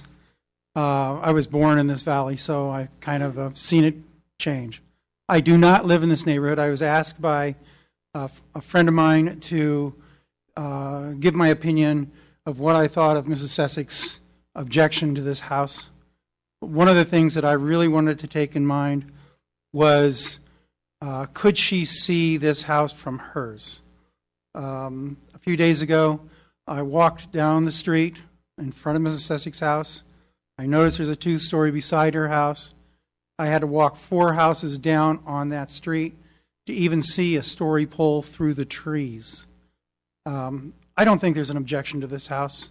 I saw the plans for the house. I have to say that being in real estate for 45 years, Hilo has changed a bit. It used to be a single-story, small area. I am glad to see that it's gentrified so much. I am glad to see that Los Gatos is progressive, and it is also gentrifying. And the houses that are being put up are beautiful houses that will only enhance this town. Thank you. Thank you. Ihab Youssef, followed by David Zerl. That's my last card. Hello, and thanks for letting me speak. My name is Ihab Youssef, and I live at 102 Vista del Prado in Los Gatos. I've been a resident here for over 20 years, and I just wanted to point out one of the reasons that I came to Los Gatos was to start a family. I lived in Los Altos previously where I couldn't have a 2-story home, and so I just want to point out I think it really is critical when you are trying to raise a family that you have opportunities in Los Gatos to have these 2-story homes. Just quickly emphasizing some of the facts that I've heard, other than the fact that I think the home is really beautiful and it does fit into the neighborhood. I think the facts and the pictures have shown that at least 50% of these homes in the neighborhood are 2-story homes, including some of the homes that are in the immediate vicinity, the one right next door. There are no drainage issues associated with the basement, and the accommodations that Valley is making, including drainage, landscaping, height of the building, I think go a long way to show that he does care about the neighborhood. So just to close, I really think the DRC and staff got it right the first time, and I think maybe because of some unfair statements and maybe just not true facts, I think the Planning Commission erred. And so I hope you'll support the project. I think it's the right thing to do. Thank you. Thank you. David Zerl, Sandy Decker, and Shannon Sisek. Thank you. I'm David Zerl. My family and I own and live at 16357 Hilo Road, directly across the street from this project. While I respect the Planning Commission in their fervent desire to protect the look and feel of Los Gatos, I don't agree with their decision to deny this application for construction of a new house. Our neighborhood is in the midst of change as new construction begins to replace older style cottages and ranch homes, and the character of the neighborhood adapts to this transition. I welcome the change as it represents the vitality of the neighborhood. The application, as we've heard, has gone through the town's development review process and was ultimately approved by their Development Review Committee in June. A non-adjacent neighbor filed this appeal to the approved decision, and the Planning Commission sided with the appellant despite the DRC's decision and the property owner's accommodations to the various issues that we've heard. The arguments made by the appellant and subsequently concurred by the Planning Commission focused on compatibility with the neighborhood in order to preserve it. This goes against the concept of change in order to keep the status quo. We are the only house with a fully direct frontal view of the property, which for the past several years has been unsightly and a mess. We have reviewed the site and seen the architectural plans and believe the new construction will be a positive addition to the neighborhood, and don't believe it detracts from our views nor is incompatible with the neighborhood. While I appreciate the appellant's zeal for keeping things the way they are and for pursuing all avenues of protestation, I don't believe that setting a precedent against two-story construction or inclusion of basements is appropriate, especially when the appellant doesn't live on the street or have a direct view of the property, nor in the vast majority of all new construction in the town is two-story. And from looking at real estate ads, many of those homes include basements. Denying this type of construction does not promote the type of change that this neighborhood and Los Gatos needs. We're looking forward to welcoming a new family to the neighborhood and urge the town council to approve the construction and the improvement to our street and neighborhood. Thank you. Question. It looks like you have more than one question. You live across the street. You said that the neighborhood is changing. Using your block, let's say, besides the proposed home and the one to the left, what other changes have you seen or are you seeing? So if I head south on Hilo away from Shannon towards Topping, there's new construction on the left that's just been completed. There are 3 new houses on the right that were completed in the last 6 or 7 years. There's a number of houses that have been sold recently, and at the end of the street, there, as we heard earlier, there are 2 new constructions that were completed, I think, in the past 2 to 3 years. And these were all two-story construction?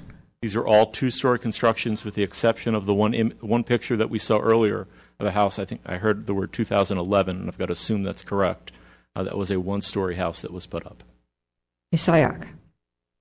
So, Mr. Zerl, you're directly across. Can you clarify, just confirm on the record, are you 2-story or 1-story? We're a 1-story house directly across the street. And as a 1-story, you have no objections to a 2-story directly in front of you? I don't have the objections to 2 stories, and we look out our windows and actually walked our property to see what would be obstructed, what views, what mountains couldn't I see, and even with the story poles as they're currently sitting, which is higher than what's been changed, we can still see the mountains. We can still see the beauty of the trees across the street. Thank you. Thank you. Sandy Decker, Shannon Susek, and Lee Quintana.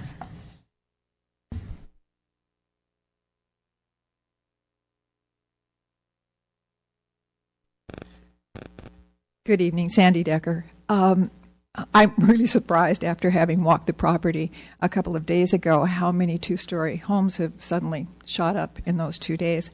But what I really want to say is how pleased I am, Council, that you're treating this project as the town of Los Gatos, because it is. You're seeing this tonight because this house will be within 300 feet of our service boundary and 300 feet from the actual Los Gatos town boundary. The residents of this neighborhood that are experiencing what I'm going to call the scrape and steroid building phenomena have nowhere to go with this except to come to you. These people want to keep the predominantly 1-story profile of this area, along with their large trees, their hillside views, and their personal privacy.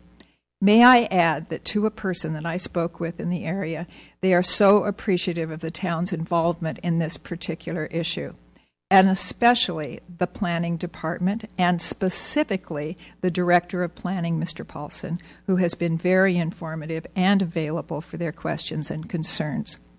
Thank you again for doing what you can to help these people who live their lives in Los Gatos and want to do the right thing to protect their neighborhoods. Thank you. Questions? Seeing none. Thank you, ma'am. Shannon Susek, Lee Quintana, Jeannie or Jean Drieger.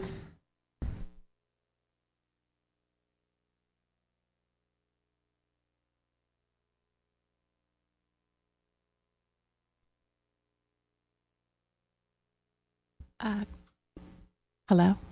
Good evening, Mayor and Council. Thank you so much for your time. I'm hoping that everyone had time to read the original appeal and the other, the full PowerPoint that's in the desk items, with the supportive guidelines and policies that the Planning Commission used to make their 6-1 decision. I'm also hoping, in consideration of, okay, I'm sorry, I'll continue.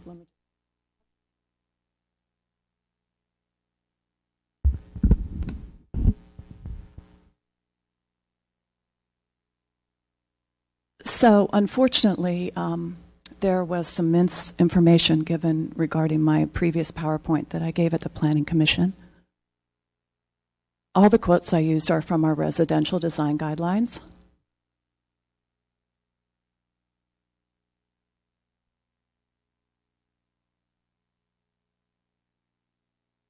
This is Hilo Court.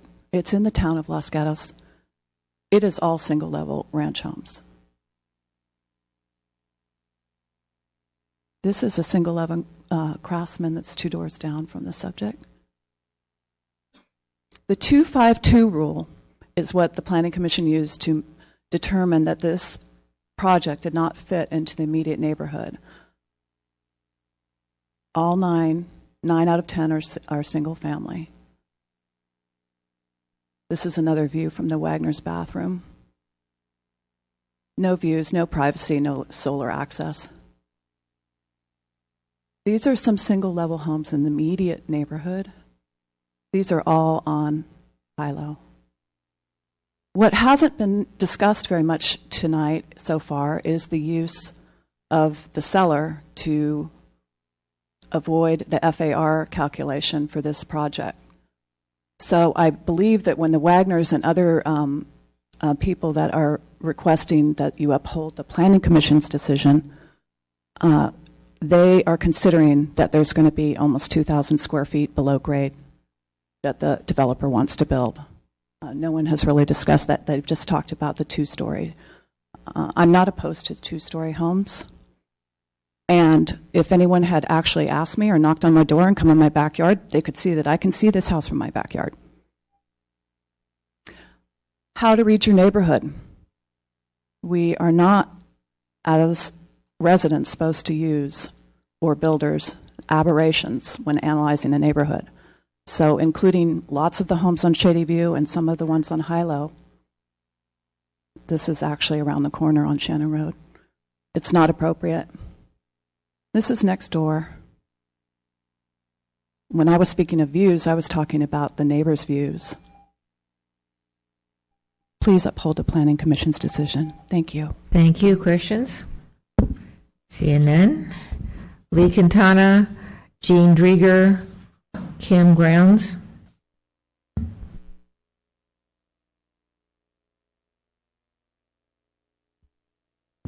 Lee Quintana, 5 Palm Avenue. As residents, I think we all love the diversity of Los Gatos, both in style and size of homes. But it seems that every single new home that is built is a 2-story. We have design guidelines that are attempting to maintain the diversity and types of houses in Los Gatos. But if every single home that is bought is either vacant lot or is a single story, turns into a 2-story, then we don't have that diversity anymore. I totally understand people's need or want, I won't say need, want for larger homes. But that was why the seller policy in the general plan was placed in the general plan in 2000. Concern that the needs of people were changing, and by encouraging sellers, they could get extra space without affecting the mass and the scale above ground. The other thing I'd like to, 2 other points I'd like to make are, 1, we have a need in this town for move-down housing for seniors that tends to be single-story, 1-floor housing. We keep losing that, and we're not replacing it. And the other point I would like to make is that what is before you tonight is a question of whether or not the Planning Commission erred in their decision, not whether we like 2-story houses or not. Thank you. Jeannie Drieger, Kim Grounds.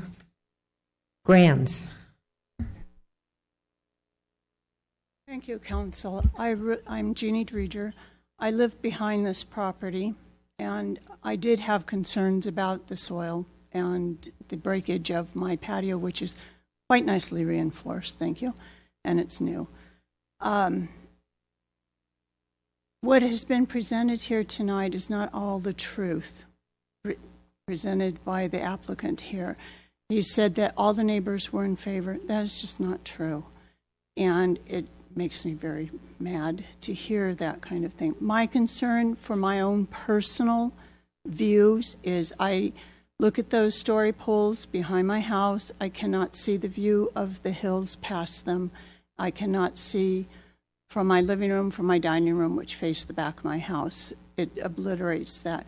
Where the Whites who live in the two-story house next to this property, I don't see it because my garage faces that. My garage is back set, so it's against there.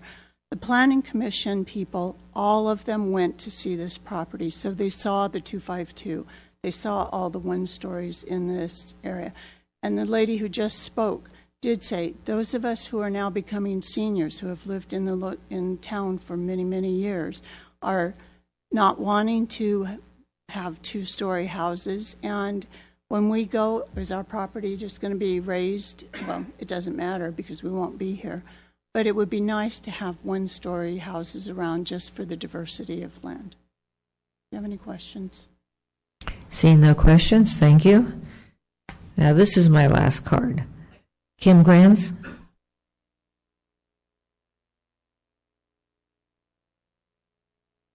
Hi, my name is Kim Grounds, and I actually live in Almond Grove, so I am not close to the house.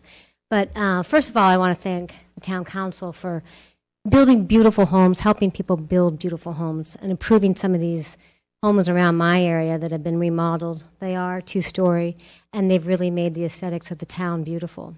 I actually moved to Los Gatos back in 1975, and during the time when George Day was a big builder, if you remember him. And I lived in Monte Sereno, where one-story homes were built, but that was because they had acre lots. Now that the town has become much of a more family-oriented town, and people want to have yards for their kids because, let's face it, kids can't play out in the front yard anymore. They have to play in the backyard. So I welcome two-story homes. I want to also address a concern Mrs. Wagner said about the trees. Los Gatos is known for their trees, and we are a tree town. That's one of the reasons why I moved from when I grew up in Willow Glen. It was more of a city. But actually, the trees are what's are important. So I don't see that there's a reason that I can't build some sort of tree guideline just to hide the house or, anything like that. Also, I live on the corner of Almendra and Tate, where I do have homes very close to me, and I can look at my neighbor's bathroom, and she looks down at my patio.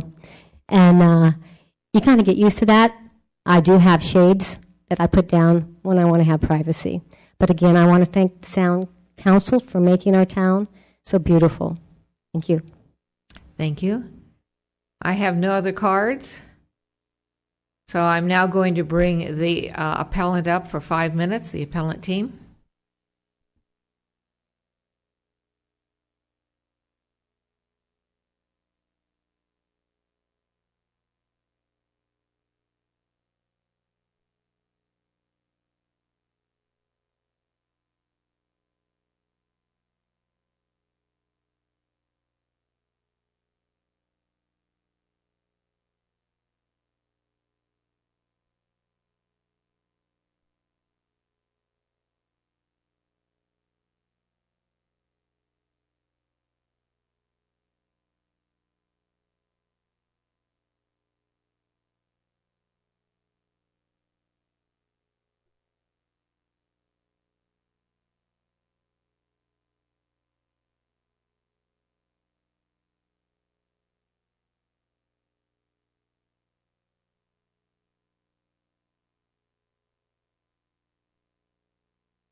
I can make my comments based on the rendering you have behind you there. We've gone through special effort for the Vulcan Mass to not have a square box which looks like a roadblock sometimes when you see them in different neighborhoods. But this house has an offset of 8 feet on each side, which total is 16 feet, where the top is brought in so that you don't have the big bulk and mass feeling.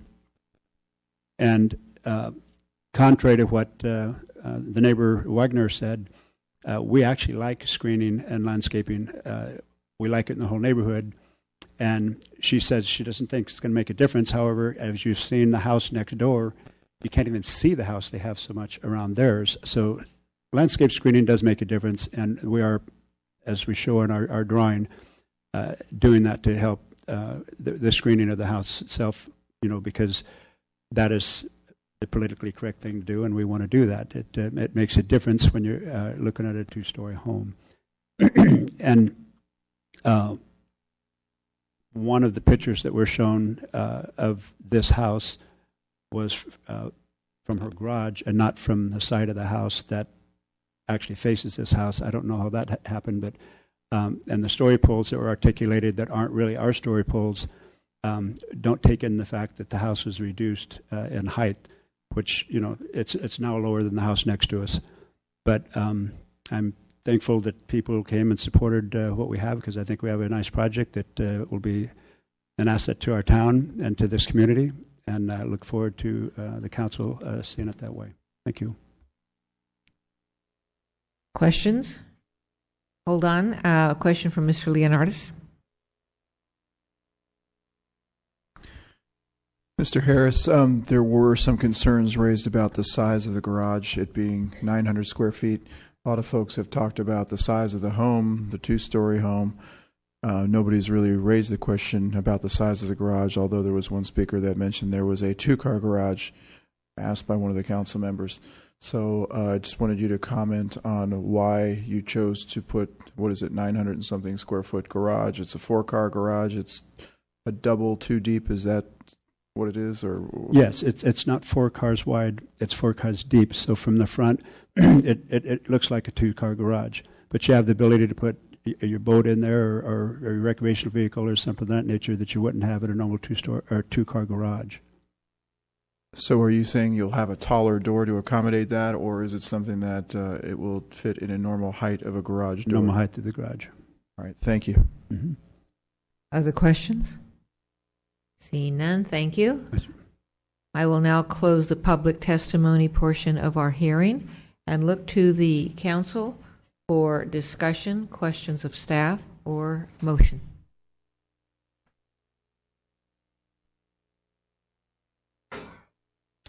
Mr. Rennie. Thank you, Mayor Spector. I have a couple questions for staff. I guess my first one is on the drainage. Do you feel comfortable that they've done a good job with the change in drainage and it's not going to cause any problems? Yes, and this is the same drainage pattern that was in the plans that were reviewed by Planning Commission.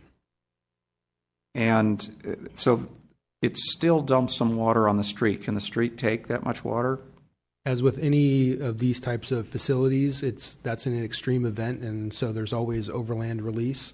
But the depth and size of those and the material that we put in them will be able to accommodate a large volume of water, and we can also have Parks and Public Works work further on those dimensions to ensure that that isn't the case. Okay, next question. Can you explain to me how the 225 rule is supposed to work?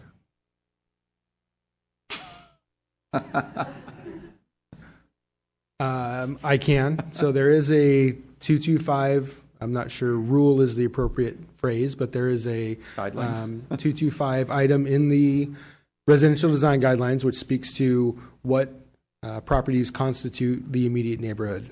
The immediate neighborhood is a large factor in determining compatibility, but the residential design guidelines also allow the staff, Planning Commission, and/or council to look outside that should they choose or deem that that is appropriate. If I could just follow a little more on that. So if I went in the 225 and there were no 2-story houses, I would say probably a 2-story house wouldn't fit. Generally, that's the case, but looking at it, there are a number of ways to design a 2-story house. There are some two-story homes that you can design that hold most of the two-story floor area and roof mass, so they appear as single-story homes from the front. So there are ways to do that, but typically that is something that creates a challenge, and so staff generally forwards those to the Planning Commission. How good a job have they done with this one in that supposedly it's been lowered in height? So they've lowered the height 2 feet, as was previously noted and is also noted on the plans. They've significantly pulled in the second floor elevations from the side, and then it's also pulled back from the front, which is represented on both the elevations and the floor plans. So those are some typical items that you would employ to reduce the overall mass and scale, rather than having a what we loosely term a stem to stern all the way across two-story and then even out to the front, which is where you get those more boxy elevations. So the apparent mass of those types of projects are far more than what this one is providing. One more question. Do we have any policy that protects single-family homes beyond making sure a house fits into the neighborhood? The town does not have any single-story overlay zones. There are some jurisdictions that do have those, but there is nothing in town code that prohibits a two-story house. Okay, thank you. Thank you. Before I go to Ms. Sayak, because I don't want to forget, beginning with Mr. Leonardis, disclosures regarding going to the property or speaking with anybody on the issue. Mr. Leonardis. Thank you, Mayor Spector. I have met with the, I guess it would be the appellant, and I met with Ms. Susick, and I drive down the street every day. I also look at the multiple listing service, and I follow all the real estate trends. And I would just say, to the extent that you follow the real estate trends and look at the multiple listing service, if any information you receive from those sources are considered in your deliberate or decision tonight, I would ask that you share that with us. All right. Thank you. Ms. Sayak. So I am familiar with the street. I've walked it many times, as well as the surrounding streets. Have conversations with the appellant, Ms. Susick, as well as several neighbors that actually reside on the street.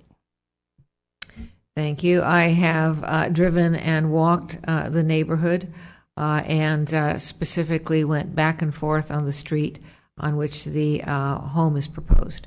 Mr. Rennie. Thank you, Mayor Spector. I did meet with Perry, and I'm forgetting his last name. He was two doors down. Harari.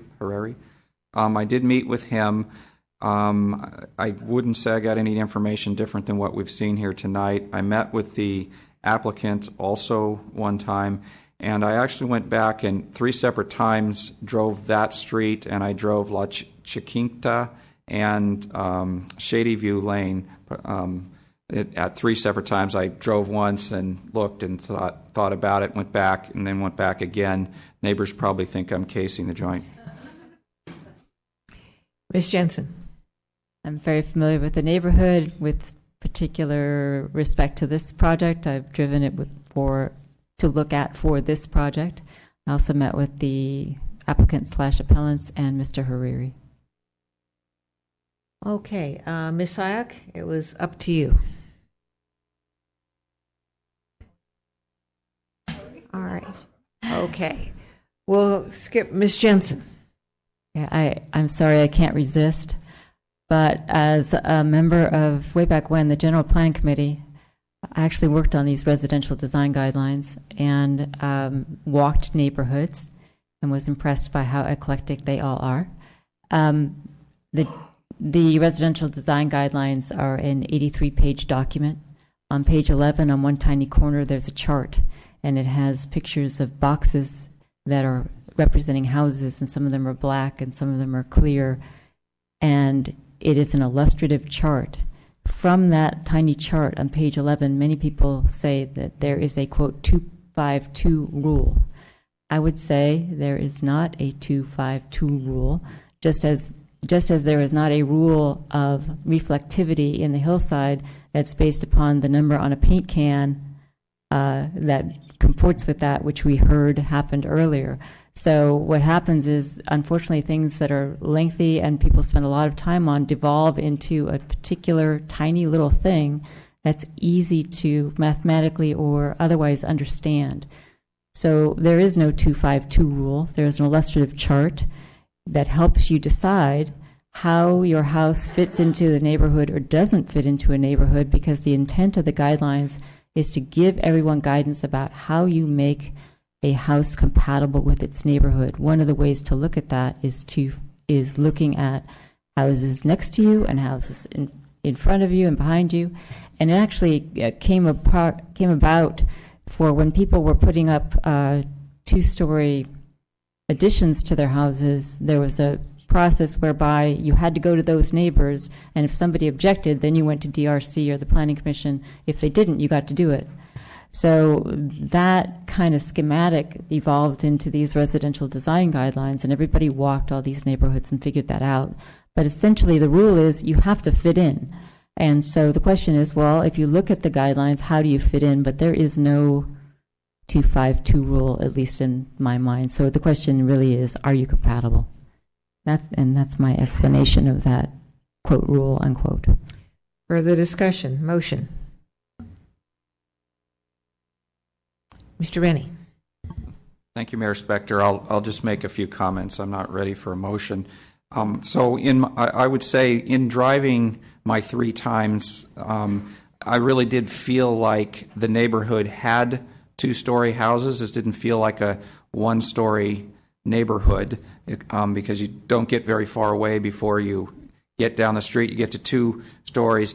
But even in front of this house, I could see the 2-story houses behind on the other street. So I didn't, it doesn't, and there's a 2-story next door. So, so I also looked at the size, and a lot of these 2 stories are not small 2 stories. I don't think this house is out of proportion with the other 2 stories that I'm seeing in the neighborhood.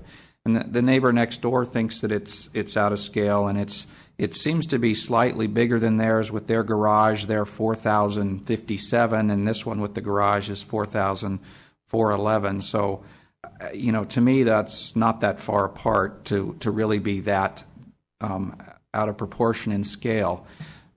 I think it's a little more difficult to say whether the Planning Commission erred, because it is kind of a judgment call. We don't have a rule that says there's a 2-story house in our 522. That means you can have one. So I'm a little bit unsure there. One thing that does bother me a little bit is the basement. My interpretation of and I don't think it says this, and maybe I'll ask this as a question, but my interpretation of the basement rule was put in, not counting it in the FAR and the total square footage, was the idea that somebody doesn't build the largest house to what's allowed to the FAR, that they would instead build something smaller above ground and put it in the basement. In this case, this house is built just under its maximum size, and then they put a basement that's actually larger than my house. So that does seem like an abuse of the basement. Do we actually call it cellar rule, I think, for those that are particular in the wording. So it seems to be against the intent of it, but I don't think it's actually against the wording of it. So maybe I could ask at this point, Director Polson, what really is the wording of the cellar policy? Well, I don't have it right in front of me, but I'll tell you how staff has interpreted it in the past. So we look at the above ground mass and scale. If we had a cellar that was increasing the above ground mass and scale of what otherwise could be there, then that may raise a concern for us. But when it's completely below grade and does not actually impact the above ground mass and scale, we're really looking at the house above grade, because that's what folks are going to see. We're currently looking at potential modifications to some of those definitions, and that will be going back through the policy committee shortly, and then that will come back through. So there is wording in there that speaks to cellars in lieu of visible mass. And so in this particular case, the cellar doesn't actually increase the visible mass. I understand your interpretation of how you see that, and many planning commissioners hold that same interpretation. And so that does become a concern sometimes for planning commissioners. Thank you. When Mr. Paulson, when you speak to the cellar or the basement, and I think you were just handed some documentation, what document or documents are you making reference to? So this is in reference to the cellar policy, and there's actually a resolution also that's not included in what was just handed to me, but that does also speak to the in lieu of visible mass. The cellars are encouraged. And that was ultimately a resolution? The cellar policy originally was adopted by resolution, correct. Okay, very good. Ms. Jensen. A question on a different topic, maybe it's for Mr. Schultz, I'm not sure. There's been discussion about preserving essentially one stories. We got an answer that some communities do have a special overlay zone, I suppose, for one stories. We don't have that here. I'm wondering, just as a policy matter or practical matter, if we were to take this neighborhood as an example, which is in the county, does Los Gatos have any power over to impose a zone on the county unless and until the entire section is annexed into the town? That's correct. We wouldn't have any power to do that until they were annexed in, either separately or altogether.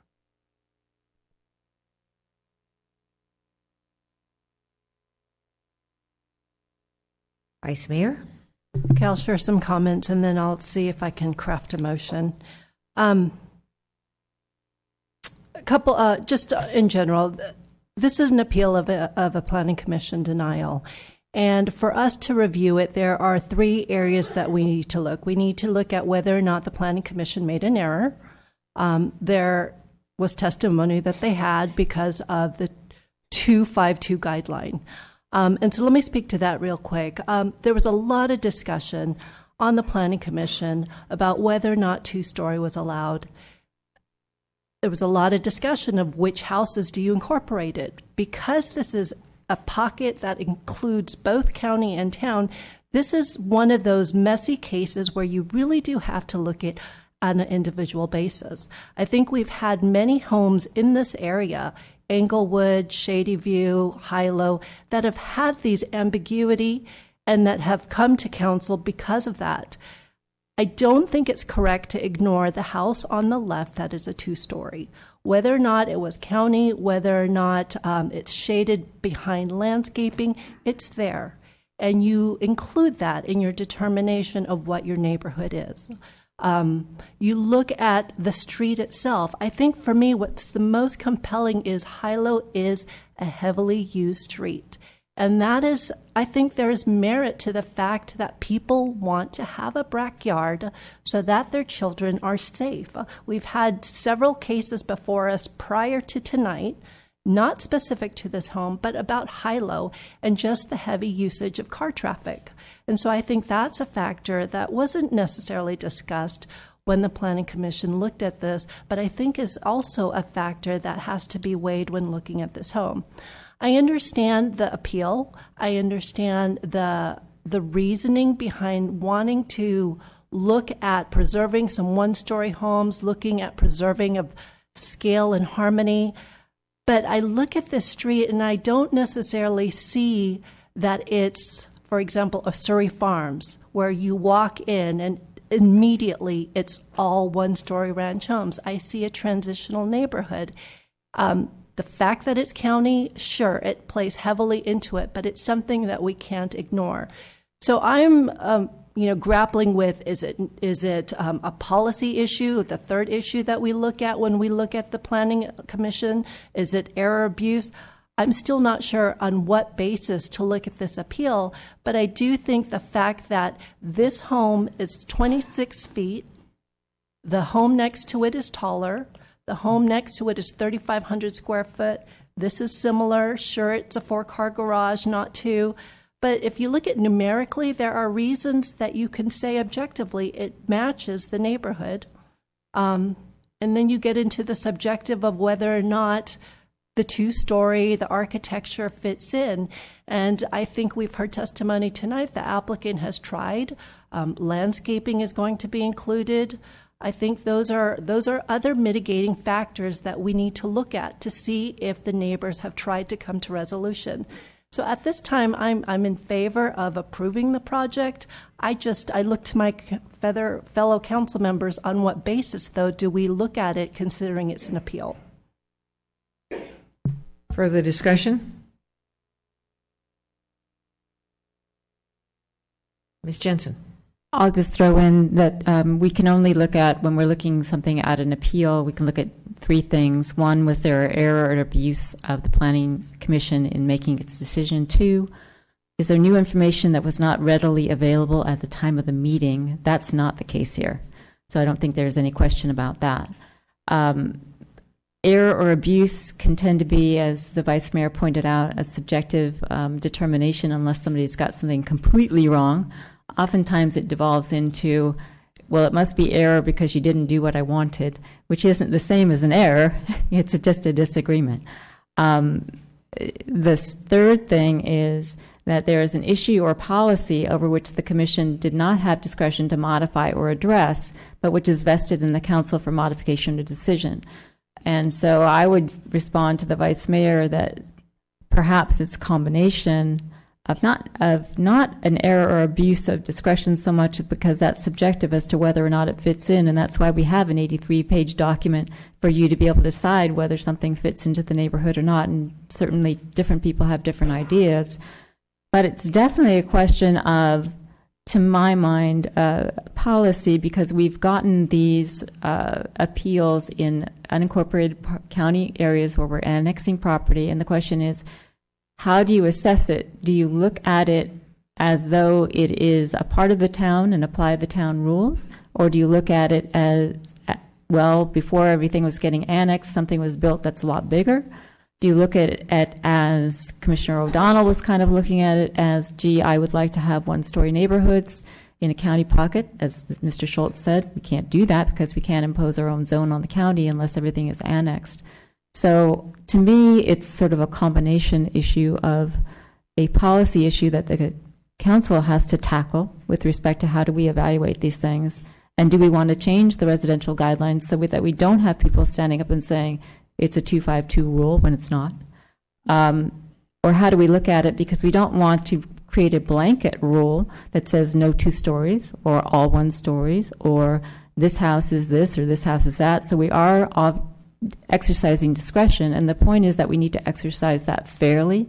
So in this, we go through these processes that people can understand what the rules are, and this not only applies to houses, but offices, other developments, businesses, that we have a clear process that we follow fairly, that everybody understands what the rules are rather than it being arbitrary. So I'm not prepared yet to say how I want to vote on it, but I think that the issue is more of a policy issue than an error or abuse of discretion issue. Discussion, motion. Mr. Leonardis. Thank you, Mayor Spector. I just want to thank everybody who came out and spoke this evening, regardless of whatever your views were. Your dialogue is very welcome, and we're up here listening, and we're always learning about the community that way. And we appreciate your coming out. We always get these in this area. Every time a 1-story house is slated to be replaced by a 2-story home, there is always some questions. There is always usually a rejection by the Planning Commission, and there is always usually an appeal, and there are always usually kind of split input from the public whether or not that should be allowed. I think of things like the simple economics of the equation. You have lots that are 10, 11, 12,000 square feet.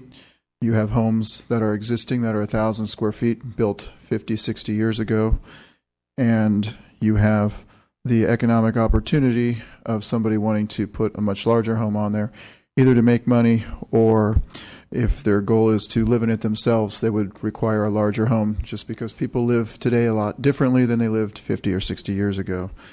So as I grapple with there was a speaker that said we need single-family homes for seniors who could move down. Some people don't like the idea of these much larger homes going and supplanting these older homes as they come one by one. A lot of the homes that were shown on the slides that were single-story homes were homes that were kind of redone, but they were probably using the existing structure, and they were more like remodels, not necessarily complete rebuilds, although there were probably a couple in there.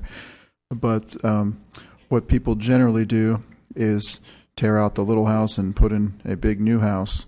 And, we grapple with this thing called personal property rights. Our guidelines say that you can have so much floor area ratio, you can have so much building height.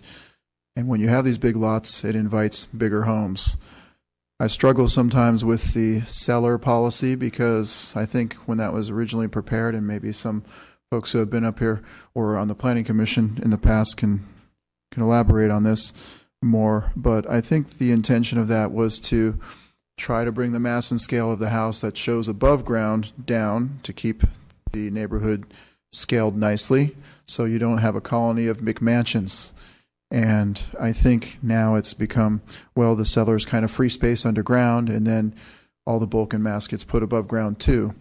I recall homes that were put in about maybe 15, maybe 16, 17 years ago at the corner of Inglewood and Shannon, and there's two single-story homes there that they went below, and they have one level above ground. And that was kind of interesting why they did that at the time, and I can see why that was done at the time, because they were all surrounded by single-story homes at the time. However, the trend has been now to put the space above the ground, typically speaking. So I'm sitting up here trying to digest all of this dialogue and balance the wants and desires of the community with the town rules, with the personal property rights, with the way people want to live today. And this is what's weighing on my mind as I sit up here and listen to the other council members. Ms. Jensen. Sorry, just an additional comment to go into the consideration. The Vice Mayor mentioned that Hilo is a very high traffic area. The council is going to be considering a school bicycle and pedestrian safe routes to school study in a couple of weeks, I think. And one of the streets that's identified as a safe route to school is Hilo. So we want to make sure that that is safe for children to walk and ride on, when we're especially trying to encourage that as a way to reduce traffic around our schools. To me, that's a policy issue. Another policy issue is with respect to covering lots with non-permeable surfaces. With our sustainability plan, we want to be able to have as much permeable surface as we can. So to me, it makes sense that you would not completely cover a lot. That doesn't mean that there's different ideas about how you deal with lots, but those are policy issues in my mind, not necessarily, again, an error or abuse of discretion issue.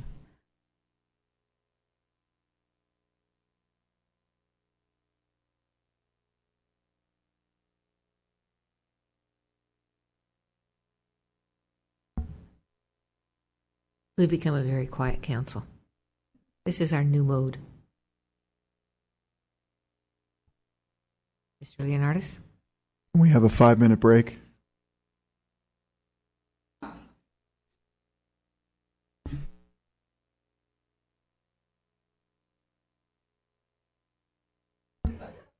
No.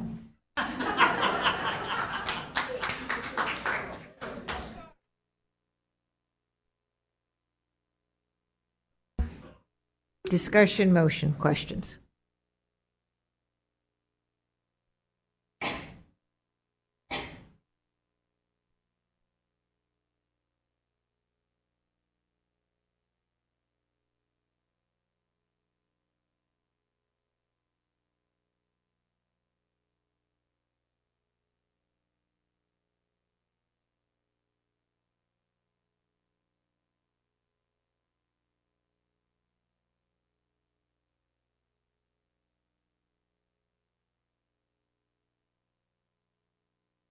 Mr. Rennie.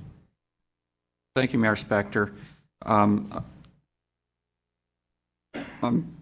been trying to figure out how to make a motion on this, and I'm not sure it's going to be very good, but I'll try to make a motion. So I'll make the motion that we grant the appeal of the Planning Commission decision based on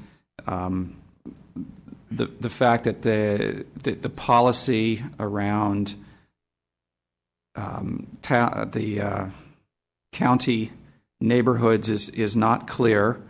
There was some discussion to Planning Commission about creeping 2 stories, and I don't think we have a policy set on that. And I also like the idea that there is not yet a clear policy about reducing non-permeable surfaces. I think it was mentioned by a couple neighbors, the idea that you get more yard if you go 2 stories. The house next to this one was basically the same size but single story, so it's covered a lot of the yard, which does make for water runoff problems. So it's not yet a policy, but I would include that in the motion. All right, so I understand your motion to be to grant the appeal for the reasons stated. Do we have a second? Ms. Sayak. I'm going to second the motion for the reasons that I had stated earlier. And also want to include that if the maker of the motion will agree to it, that the applicant had during the presentation mentioned changes that they would like to make since the Planning Commission viewed it, which is to keep the 2 trees in the yard. That will further help with the screening. That the changes that in the DRC that were going to mitigate the neighbors' concerns will be retained, and that the raising of the windowsill to add to the neighbor's privacy will also be included. We have a motion. We don't have a second yet. Mr. Rennie? I agree to the changes. Ms. Sayak? I will second the motion. I have a motion and a second. I'm going to suggest to the Vice Mayor, is what you, quote unquote, what you said before, a basis for one of the bases that you're going to support the motion, or is it something that you anticipate would be included in the motion? It's the basis for which I support the motion. All right, fine. Further discussion? All right, I'm not going to be supporting the motion. As was stated before, the council must start step number 1 with our town code 2920.030 because this is an appeal. So we have to find something under our ordinance that says that the Planning Commission that there was something in that code section that the Planning Commission did wrong. This comes to us with a 6-1 vote from the Planning Commission, so this was not something that was casually sent up to us as a denial. And I don't think that there was an error or abuse of discretion on the part of the Planning Commission. I disagree with what was said because we do have new information. The applicant actually did provide new information regarding the trees and the drainage and obscuring the windows on the Wagner side. But I don't believe that is sufficient to warrant the new information on the appeal. And with regard to an issue or policy, I do not believe there was an issue or policy either. I do understand that there has been discussion by this council on the design guidelines being a policy or the 252 being a policy, but that was not a policy over which the Planning Commission did or did not have discretion because they could have gone any way they wanted on that. Bottom line, all that blabbering, I don't find any basis under our ordinance to grant an appeal. Having said that, I also was one of those people who walked all over Los Gatos working on the design guidelines. And I also was the person, one of the people, certainly not the person, who I actually remember the day that we talked about the 252. It was very hard getting to it, and it was very important. And we were doing it for one reason, and the one reason is to give guidance to the decision makers when we have a different type of home coming into a neighborhood. The seller policy was, as I think Mr. Leonardis said, the seller policy was there so that we would put, so if people wanted more square footage, if you put some beneath the ground, then you could reduce the mass above the ground. I am, like I said before, I am influenced a lot by the fact that this came up to us as a 6-1 vote. If we think that the new information that we receive from the applicant is significant, then that is a reason to return it to the Planning Commission. I don't think it is enough, but it might be, and so that could be a reason to send it back to the Planning Commission. But given the facts we have this evening, I do not see a reason to grant the appeal under our law, and I'm basing my decision on our ordinances. Further discussion? All right, seeing none, I will do this by a show of hands. All in favor? Opposed? Okay, the motion fails 2-3 with Ms. Jensen, Mr. Leonardis, and the mayor voting no. May I have another motion? Ms. Jensen. Okay, I'll try a different motion. My motion would be to grant the appeal, but remand the matter to the Planning Commission pursuant to the resolution that's in alternative attachment 6 to formalize those issues that have been raised by the applicant that they'll do, i.e. retain the trees, do the screening on the windows, assure that the drainage is correct, and consider reducing the size of the cellar and reducing the size of the garage. I'm looking at the changes that the applicant or appellant considered. We have not removing the trees, adding the trees, drainage, obscuring the windows on the Wagner side, and ask the maker of the motion, are all of those items included in this motion? Yes, and it's specifically not including any direction with respect to any screening, landscaping. All right, then I'm going to second the motion. Discussion. Mr. Leonardis. Thank you, Mayor Spector. And the first motion was an okay motion, and I was kind of on the fence on that, but I think as a matter of the proper procedure moving forward that this is a motion that I will be supporting. I think this is the proper process. Further discussion?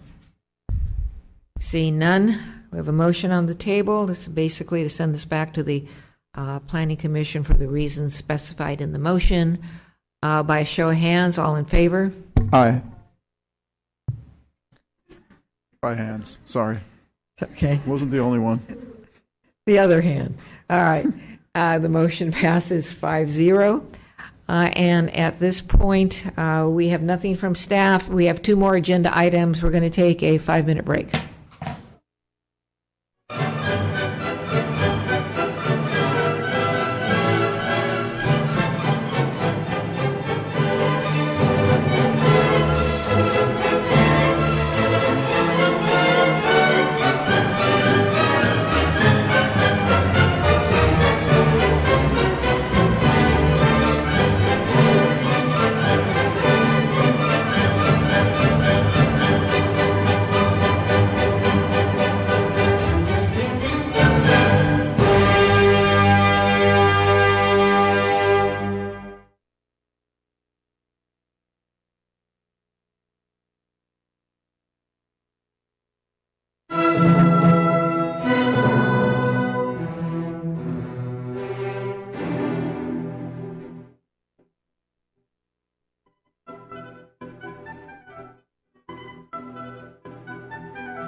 Ask the council to take their and staff to take their seats.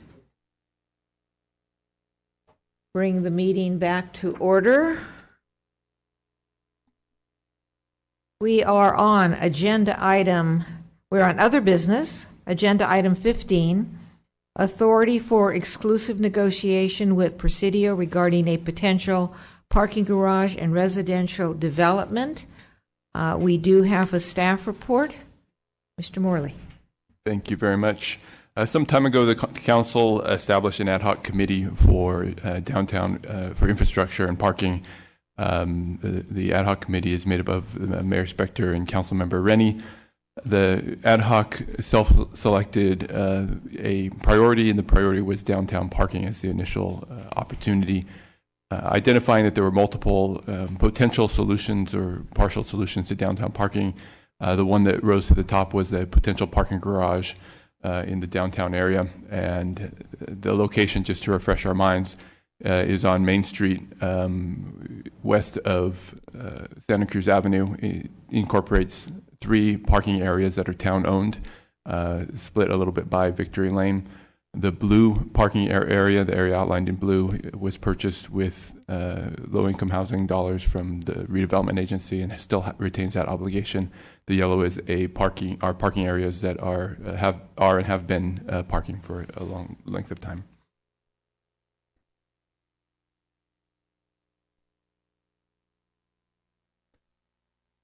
Subsequently, the town issued an RFI to identify interest from developers.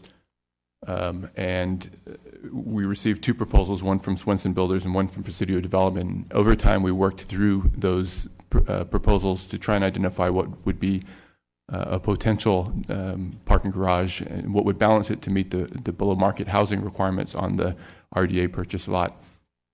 The original or previous stage that we brought to council earlier this year included 248 parking spaces, 34 residential units, 6 of which were BMP, some commercial, and potential revenue to the town ultimately from this potential opportunity.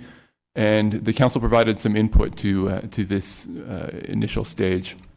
The council direction out of that last meeting included retaining that minimum of 6 BMP units, minimizing the number of residential units. So the idea was that the 34 that were proposed was too many. To explore paid parking within the garage, to include a minimum of 300 parking spaces, to minimize the visual impacts of construction through setbacks of any potential future structure, and to incorporate other town funds where they're available in order to make the deal more viable, and these other requirements work for the town. So that got us to where we are today and what we have before the council. The Swenson and Presidio both were able to work the numbers and came up with a reduction to 20 to 24 units. This includes anywhere between 6 and 9 BMP units, depending on what that structure looks like. It does meet that requirement of 300 total parking spaces, and given that the goal was to meet some of the parking needs in the downtown, that was a big deal. The design to complement the surroundings is acknowledged within those concepts, and it includes up to $4 million in a town contribution from various funds that are identified through the staff report. In terms of paid parking, because it's hard to tag revenue to paid parking within a parking garage where there's free parking outside of that was left out of the evaluation from a fiscal viability discussion standpoint, and is something that the council can take up in the future in terms of policy discussion should a garage come to fruition. So with that overview, we had discussions with both Swenson and Presidio, and we are recommending both staff and the ad hoc that we enter negotiations with Presidio. As outlined in the staff memo, Presidio brought principal from the company and was engaged throughout, and we feel provides the best opportunity for moving the project forward. Staff does feel that we need to obtain the services from for outside negotiations so that we have somebody alongside that has experience with public-private partnerships in order to move this forward. and we would receive direction in closed session as necessary in the future should the council approve this, and return to open session with a final agreement, assuming that one is reached. And I would add that this is all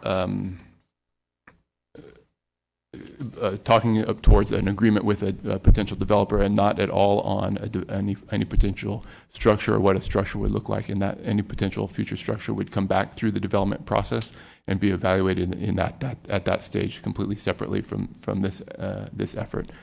So there's still plenty of review that the council will have in terms of size and scope and mass and all the other elements that are very important to what a structure would look like in the downtown. In terms of the numbers that I talked about in the number of residential units in BMPs, there's still some work to be done in terms of what the requirements of an agreement are and how those numbers might potentially fluctuate. So there is some room for negotiation both directions on that. So assuming we wouldn't want to consider these numbers absolutely hard, set in stone, as we get into negotiations in terms, I would expect that there to be some consideration either direction. So they should provide a guideline of what's potential. And if the council's accepting of what that potential is in terms of a project, that would provide us the opportunity at this point to move forward. With that, that will conclude the staff report, and I'm available for questions. Mr. Rennie. Thank you, Mayor Spector. Happy birthday, Director Morley. Thank you very much.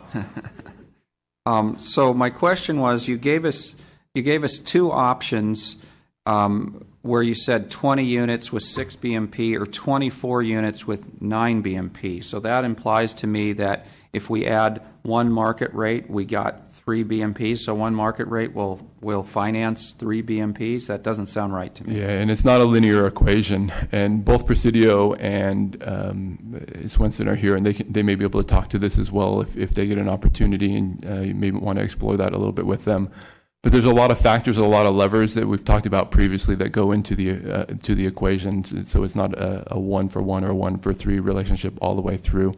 And there's various dynamics that affect this. So the developers have a model that they run. They plug the numbers in. They make the adjustment. So as they increase one, they're able to watch. If they pull on one lever, they're able to watch to see what goes on with other levers. But you can't necessarily make a corresponding effect that continue to increase one, and you get those same numbers of increases on BMPs. But these numbers here, we're confident work 20 and 24 with 6 and 9. Yes. Okay. Thank you. Ms. Jensen. 2 questions. One is, I'm assuming that what we're doing tonight is simply approving, theoretically, a negotiation with a particular entity. We are not approving any kind of project, so this project could change depending upon the negotiations, correct? That is correct. Okay. And the second question had to do with not being able to determine what the revenue is from any kind of paid parking garage because there's free parking around, and you suggested that that's a policy discussion. And I'm assuming part of the policy discussion could be to change the parking model downtown altogether, correct? Yes. Okay, thank you. Ms. Sayak. Thank you. So the policy questions that Councilmember Johnson had brought up about changing our parking structures in terms of how they're paid or not paid, do we have that now? Does that in any way affect the way this future agreement could be structured? So the developers did not include a revenue stream from paid parking because it can't be guaranteed, so it wouldn't work within the equations in determining the viability of a project. So there is no paid parking included in the discussion at this point. A follow-up question. What because my understanding is as this progresses, we would get more updates and we could insert some changes into it. If it was determined at a later time that paid parking was appropriate, does that affect anything, or that just becomes a revenue stream that we could just use against something else? The latter. I would not anticipate that we could solidify enough whether people are going to choose to park in a garage and pay for it or park on a street for free, with enough certainty to be able to include it into a deal. So that would be something that would be a revenue stream to the town in the future. At a later. Okay, thank you. Mr. Leonardis. Thank you, Mayor Spector. Mr. Morley, the parking spaces being a total of 300, Is that inclusive of the parking that the residents would require? It is inclusive. That's a total number of 300. Okay, I just wanted to clarify that. And was there any consideration given to possibly stacking parking? For instance, I've seen some garages with lifts in order to add more spaces per configuration. Yeah, that was discussed along the way and part of the conversation. I think it's probably a little further down the line in terms of the design of the structure and what that looks like before a final determination of what methodology might take place in terms of stacked parking, such as you discuss. So that's still an option that is open at this point. It is potentially an option. It's a costly option, but an option nonetheless. Thank you. Other questions? Seeing none, I only have one card. So, Mark Conroy.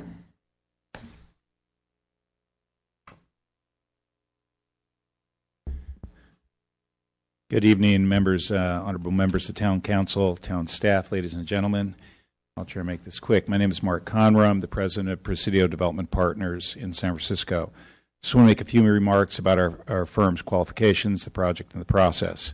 My firm is a very experienced local Bay Area development company specializing in this kind of project. I personally have 31 years of development experience in the Bay Area. We specialize in complex infill projects that enhance the built environment. The principals of my firm have developed hundreds of projects over the past 3 decades that have been mixed-use office, residential, office, retail, and parking projects. Second point, we have been and continue to be committed to the process and the project. This started over a year ago in August 2015. Our first design proposal was a little less than a year ago in December 2015. Just as a reminder, that was a 4-story building with 1 level underground parking, 59 residential units, of which 6 were BMPs, 248 spaces, 320% FAR. We've come a long way since then. We've listened to staff, heard the council feedback, resulting in a much different and smaller project. Today's project is just heard, or today's proposal.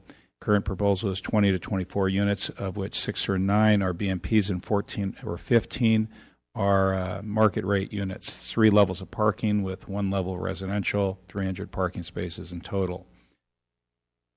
Through this process, we've, I think, achieved an economically viable project that is design sensitive to the neighborhood.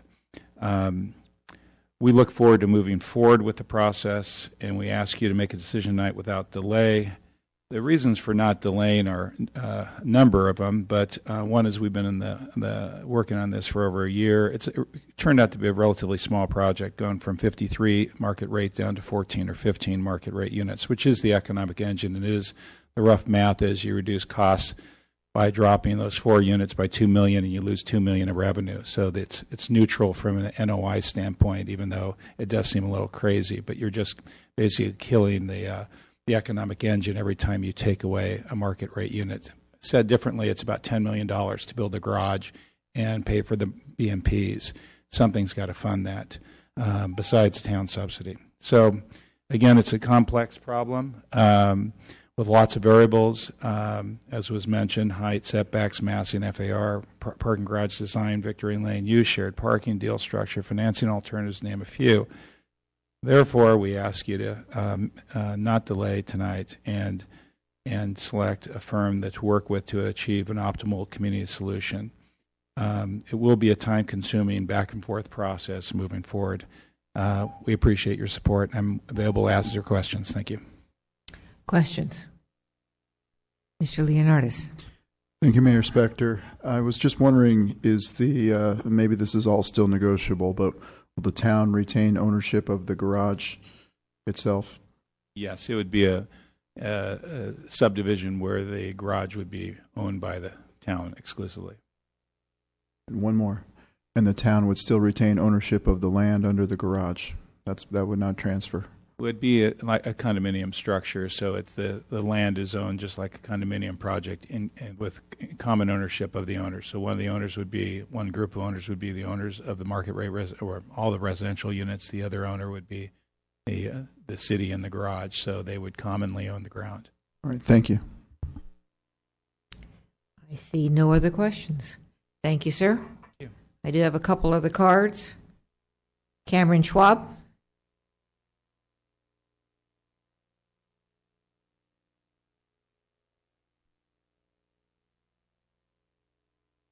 Council, town staff, thank you for having me. Appreciate it.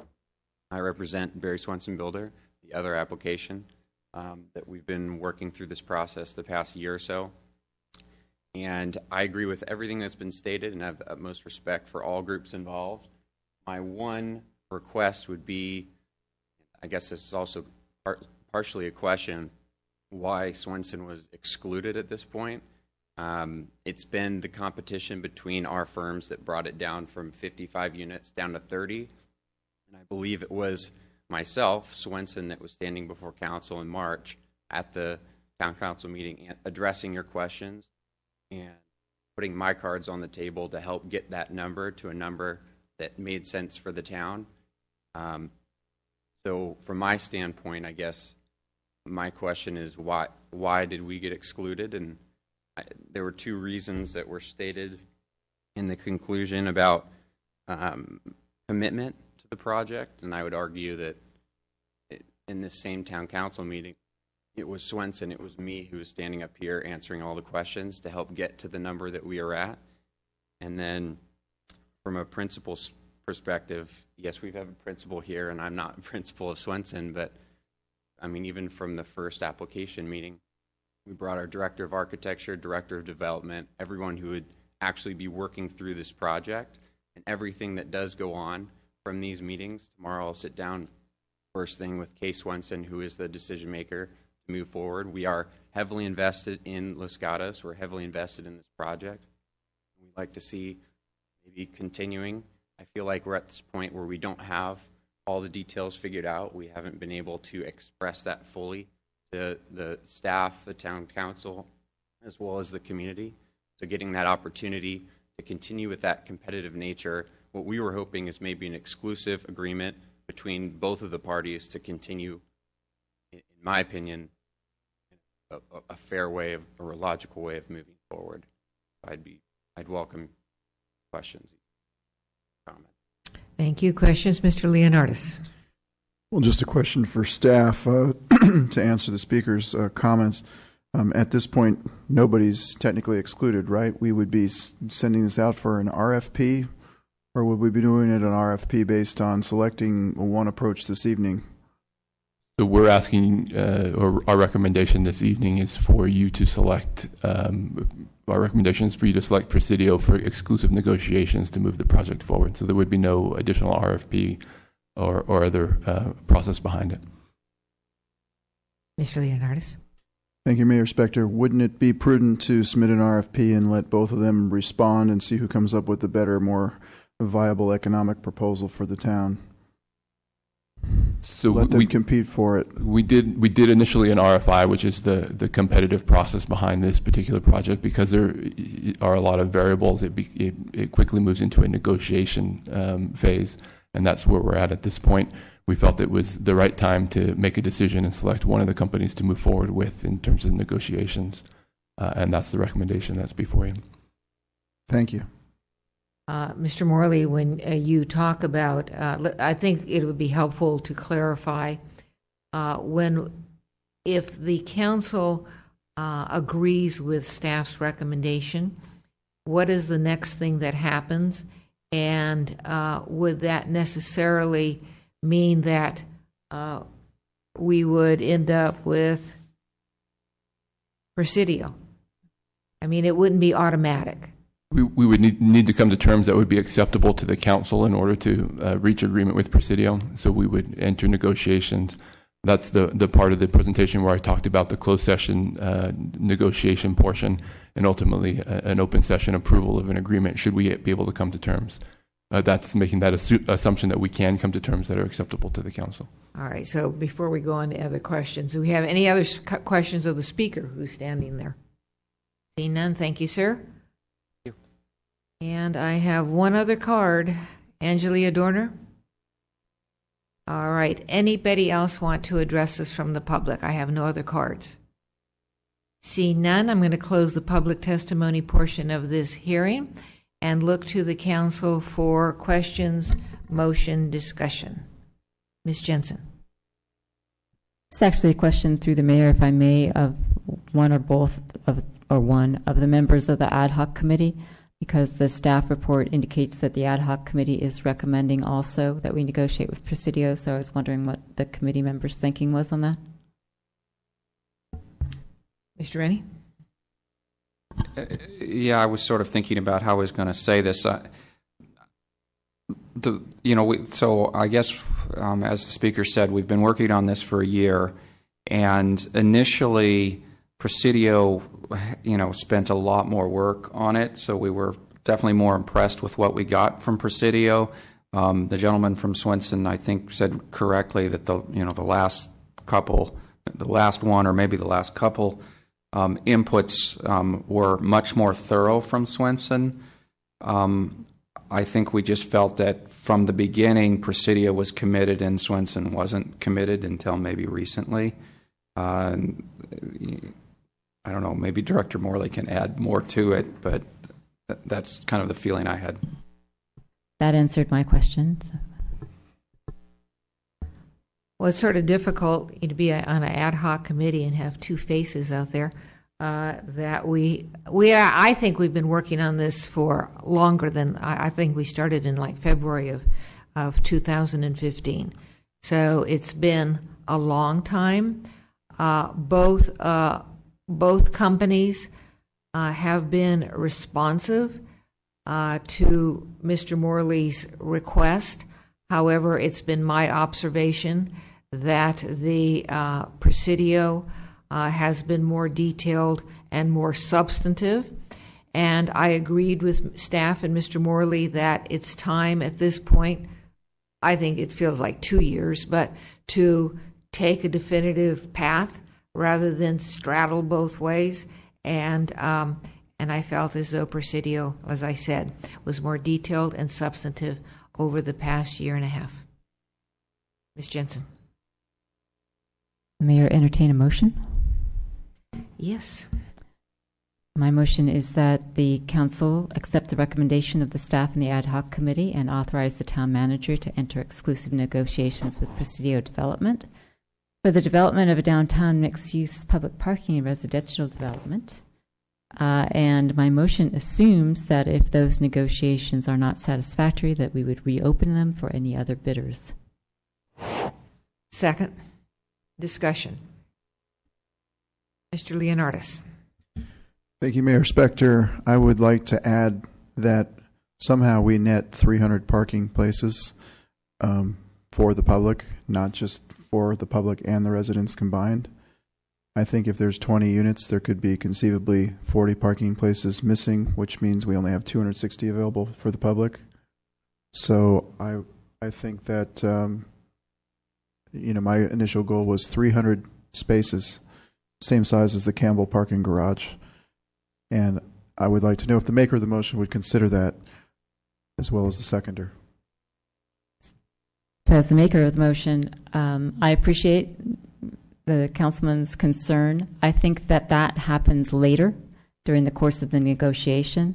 So I think that my motion is very limited to saying that we would accept the recommendation to enter exclusive negotiations with Presidio. Those negotiations could include number of market rate units, number of parking spaces, the structure of fee parking or not fee parking, etc. But my motion is limited simply to accepting an exclusive agreement to negotiate with Presidio, assuming that the details of how this project comes together are part of that negotiation and to be considered by the council later. As a seconder of the motion, I concur. And as a member of the ad hoc committee, I think that it is noble and wonderful to say we want 300 parking spaces above and beyond what is necessary for the people who are going to live there. But based on the information I have as of this date, I don't think that's realistic. However, we have staff that is going to march down a path with exclusive negotiations with Presidio. So we'll see how this all plays out. Further discussion? Seeing none, all in favor? Aye. Aye. Opposed? Passes unanimously. Thank you.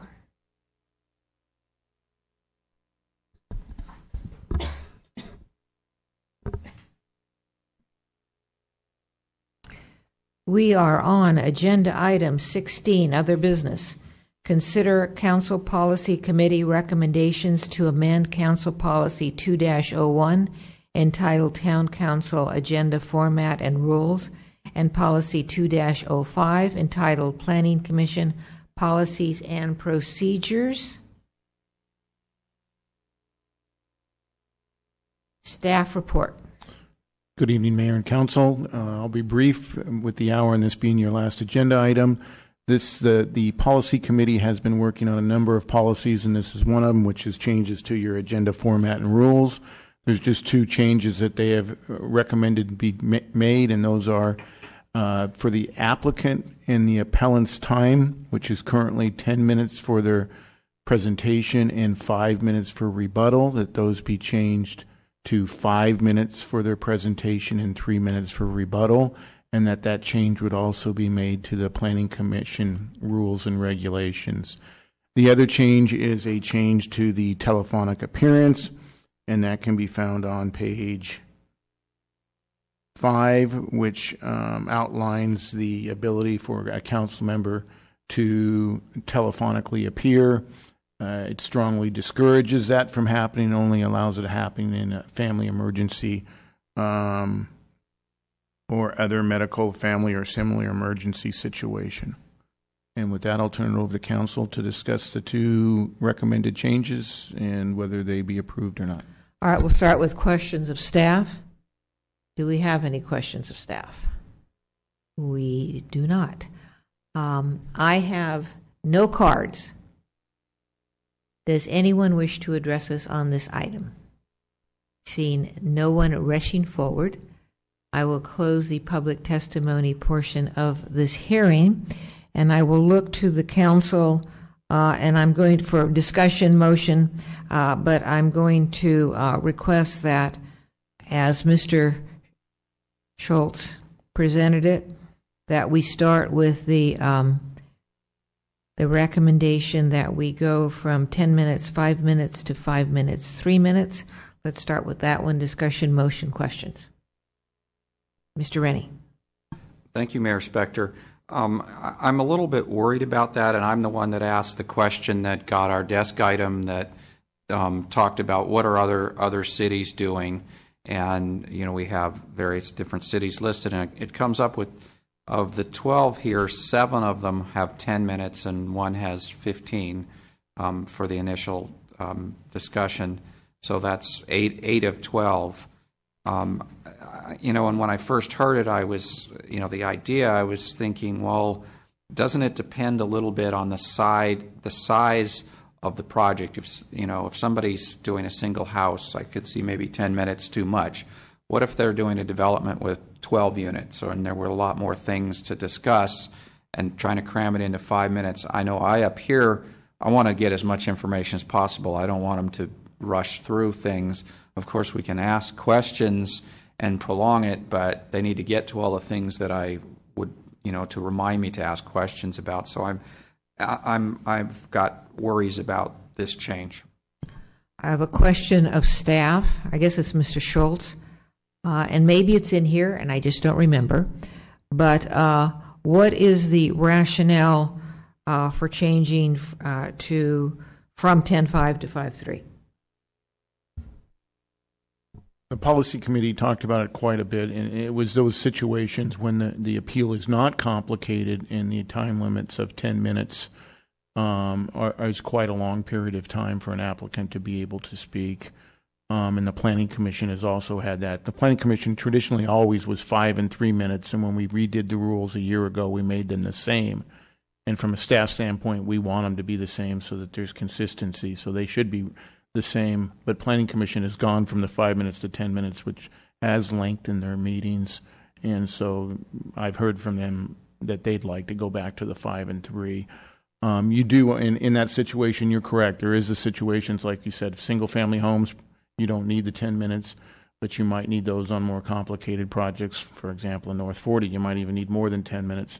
The rules do allow the mayor the discretion, or the chair and the planning commission the discretion to change those time limits at their discretion. So you do have the ability, if you did go to the 5 and 3, that the mayor could lengthen that time based on the complex issues of the project. And then I'll let the policy committee members expand on that. Ms. Jensen. As a member of the policy committee, and I don't want to speak for the vice mayor, but I think Mr. Schultz summed it up well. We did get the request from the planning commission because their meetings had gone long with the 10-5 rule, which was new. My experience on the planning commission was 5-3, and it worked just fine.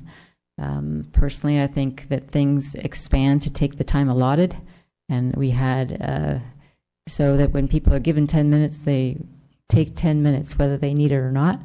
I think that the fact that the applicant or appellant in some circumstances gets more than three times as much time as the rest of the public that comes up and speaks is not fair, because we're asking everyone else to get within 3 minutes. I think it's fair to give the applicant or appellant some additional time, but 3 times as much time doesn't seem reasonable to me. And given that the chair always has the ability to expand that time if it's needed, I think that flexibility allows for the more complex problems to be taken care of. And of course, the Planning Commission and the Council always have the opportunity to ask questions. Mr. Leonardis. Not to confuse the issue, but did the policy committee consider allowing like commercial developments to have 10 minutes and maybe private residential houses and things like that to have 5 minutes? No. No splits. Okay. Further discussion? Well, thoughts. I have, as a council member and as at times a chair or mayor of the council, I have never had a problem with the 10 minutes, 5 minutes. I've never seen that as something that made the council meeting, excuse me, council meetings go too long. There are applicants who use the full time. There are actually some who do not. I don't feel as though the council should be guided or by what the Planning Commission may want or not want to do. And as far as the chair expanding, that I think you get into real problems with that, because then first of all, you have this one person, the chair or the mayor, making the call, and people don't know what that call is going to be. So since I personally have never had a problem with the 10 minutes, 5 minutes, I'm going to listen to you all, but I'm not inclined to vote to make that change. Mr. Leonardis. Thank you, Mayor Spector. And I understand the point of view where if an individual speaker of the public only has 3 minutes, therefore the time for the applicant or the appellant or someone should be reduced to be more in line with what the public gets. However, normally there could be 50 speakers on one topic from the public who collectively would have 150 minutes, and then the appellant or the applicant would still only have 10 minutes. So in those situations, it would be the public's voice would be much stronger, and it would limit the appellant to only a short amount of time. Obviously, they can have speakers come on their behalf as well, but to me it seems like when one's presenting a case, they are an applicant, they should be entitled to more time to present their case. Whether they need it or not, that's up to them. I also have concerns about putting it in the hands of the chair. Not that we don't have good people serving in town, but it could be someone gets a half hour, and it could be someone else only gets 2 or 3 minutes, depending on how someone feels that day or how someone feels about a particular project. I'm not saying that will happen, but if there's no clear guidance, then things like that may happen. last but not least, as long as we get our bathroom breaks of 5 or 10 minutes, I don't mind having people speak 5 or 10 minutes longer. So that's how I feel about that. You could get a no, though. Yeah, don't count on that. Mr. Rennie. Thank you, Mayor Spector. I think I agree with Mr. Leonardis. I was thinking exactly the same thing. If you have 20 people that get up and speak, and now you've got 8 things that you need to rebuttal, it's not fair for them to try to stuff it in 3 minutes when somebody brought up 8 new things to cover. And I'm having trouble with how much time we're really saving. It's 8 minutes per application, and I always read Director Polson's minutes from the Planning Commission, and usually there's 3 items or 4 items, so it's not like we're adding that much time into a 3 or 4 hour night. So I'm still struggling with why this is needed. Discussion, motion, Mr. Leonardis. But I do want to thank the policy committee because, these are things that we review periodically, and it does warrant discussion. It doesn't change how I feel. I think sticking with the initial policy, the way we have it now, is my preferred course of action going forward, and I'm willing to make that into a motion. All right, so I'm going to take that as a motion. I'm going to second it. Discussion? Seeing none. All in favor? Aye. Opposed? No. And it passes 3-2. Ms. Sayak and Ms. Jensen voting no. And now we're going to go to the, whatever you call this policy, quorum and attendance at meetings policy.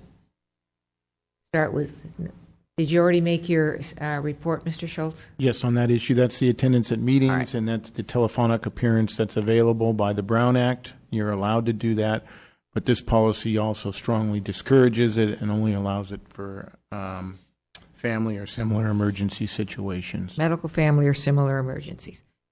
Discussion, motion, questions. Mr. Leonardis.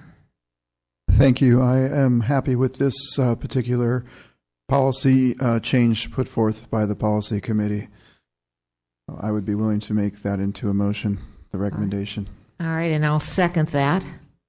I will say that from the chair or mayor's perspective, having someone appear remotely does add another level of complexity. However, I agree with the policy committee that there are situations in which it would be not only beneficial, but very important.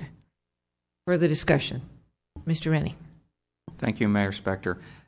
I'm conflicted on this because I know we have a lot of people on our commissions and council that are donating their time and they have jobs. And, my concern is, people like I had a marketing job where I was needing to travel quite a bit. I know we've got people on our commissions that need to travel quite a bit. Being this tight, my first concern was, are we going to discourage good people from joining our commissions because it's not easy for them to be there all the time? The alternative is, well, okay, they miss several commission meetings during the year, which isn't good either. On the flip side, I also realize that if we start doing it, can be abused also, where people are always calling in, and I don't think we want that either. This feels a little too strenuous to me. I wish there was something, like I said, that discourages abuse but encourages more people to join commissions that might be busy people. Further discussion. All right, I see no further discussion. I'm going to do this one by show of hands too. We have a motion on the floor. All in favor, raise your hand. Opposed? Passes 4-1. Councilmember Rennie opposed. Anything from staff? Seeing none, thank you all. Meeting's adjourned.